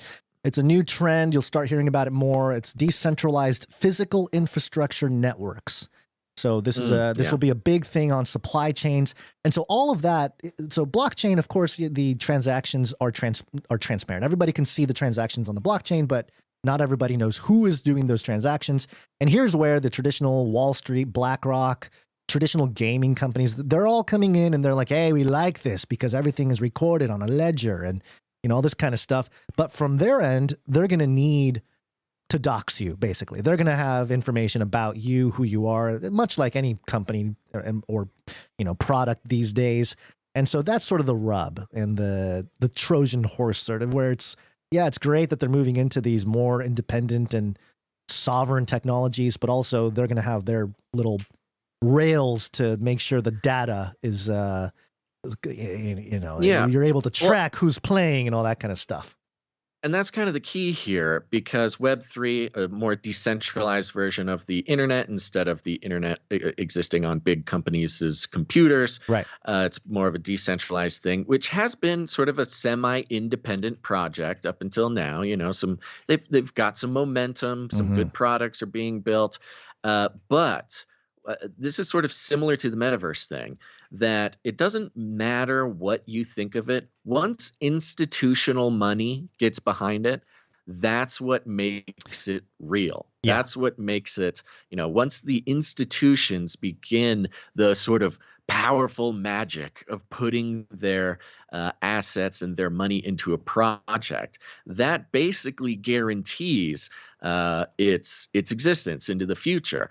And that's important because they would not be putting their weight behind it if they didn't have something to gain. And what they have to gain is the potential to convert this original Web3 type of idea into a more powerful, advanced version of the surveillance infrastructure. Yeah. And it's starting with gaming.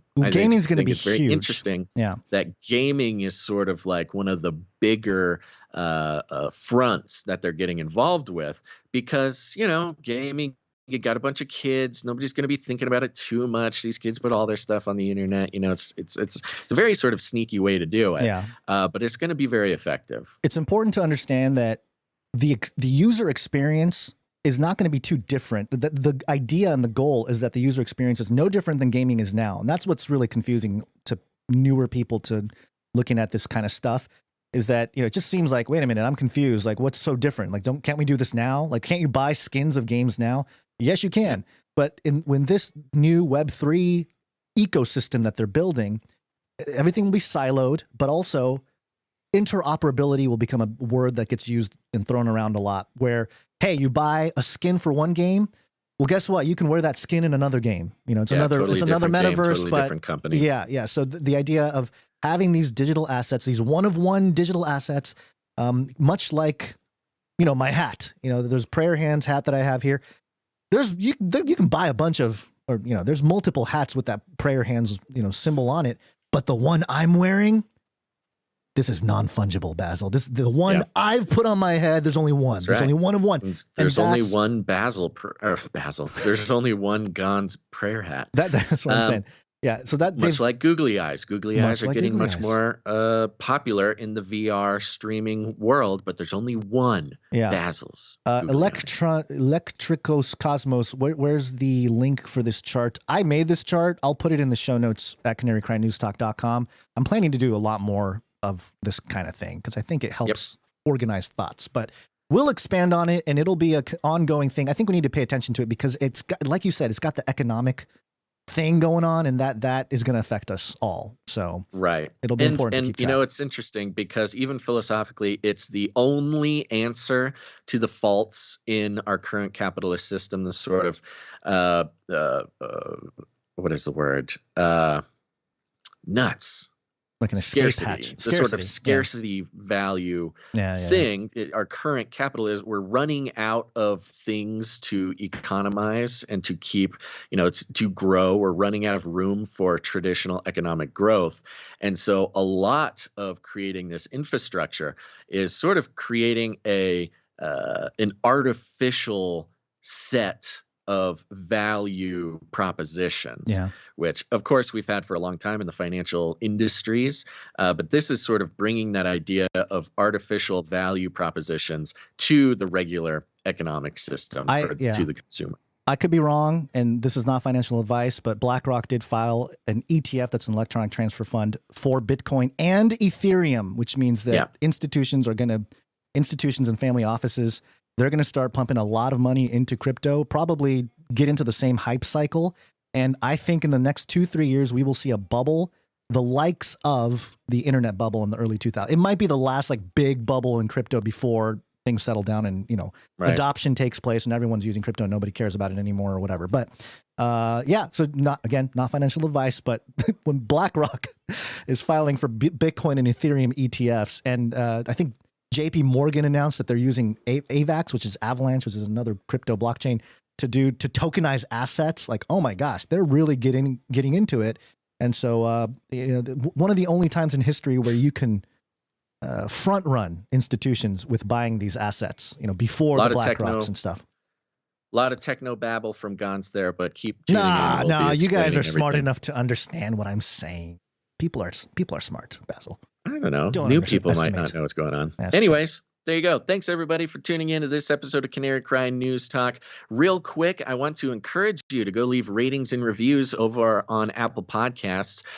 There is an ongoing drawing going on from Sir Ike, the master and commander of the Canary Cry Supply Drop. If you go leave a review or update your previous review of Canary Cry News Talk, take a screenshot of it and send it via email to canarycrysupply@gmail.com, and you will automatically be entered into a fun little drawing where you can win a bunch of cool stuff.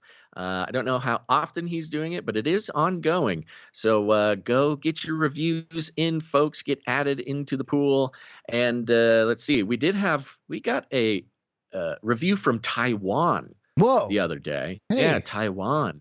5 stars. My favorite news show after Fringe News. You guys are spectacular, and we hope you'll continue the mighty work you're doing. Thank you for going the distance all these years. Michael Basham. Oh, updated review from in November. Yeah.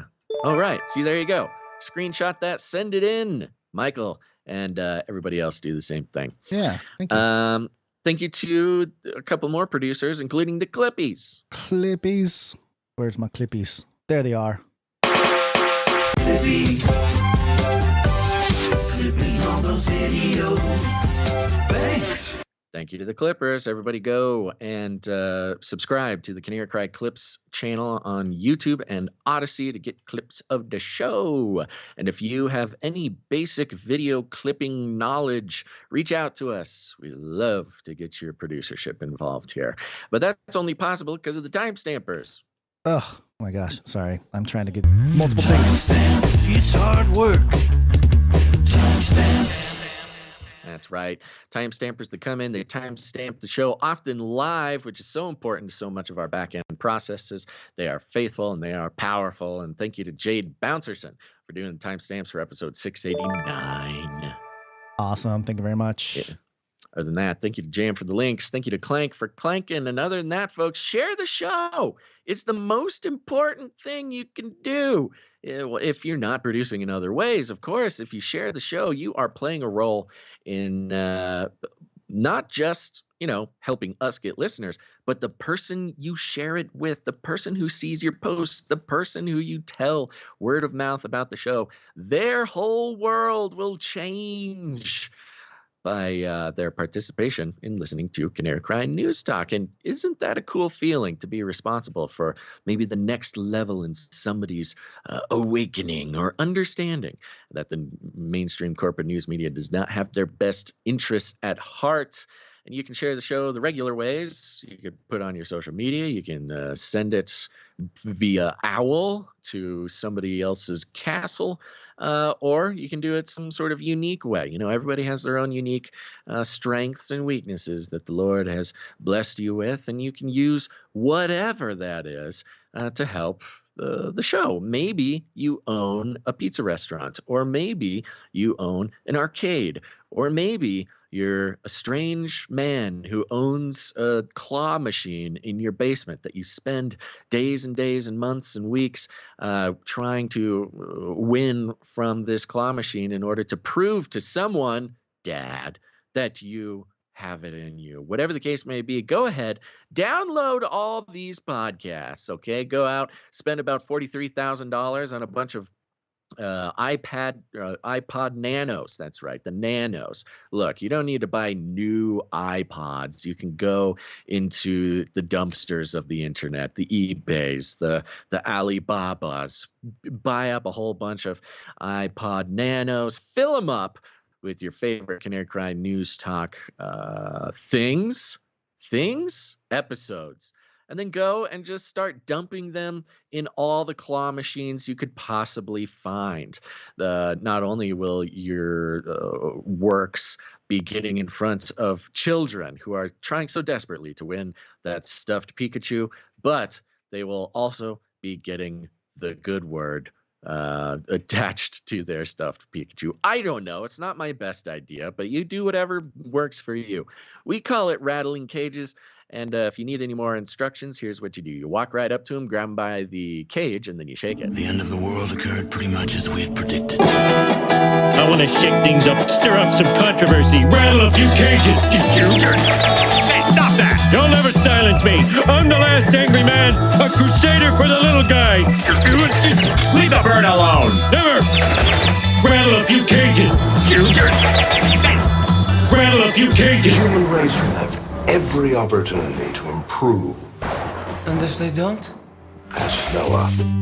That's right, just ask Noah. Gons, any last words?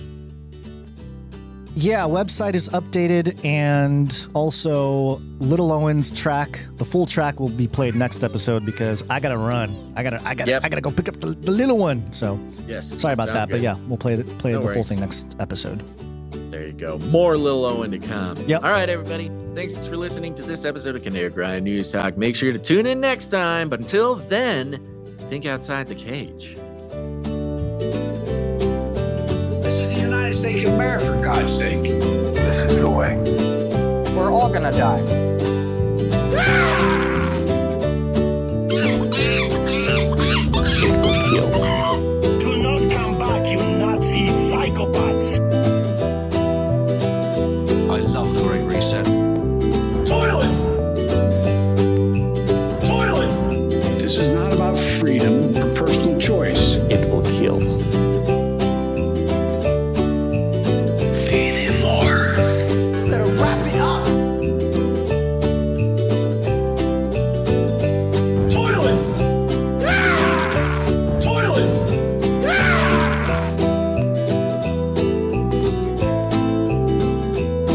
This is the United States of America, for God's sake. I love the Great Reset. Remember, reality is an illusion. The universe is a hologram. Buy gold. Bye. Bye. I'm out of here. Bye. Value for value. We take no money from corporations, commies, or cartels. Canary, cry, that's support.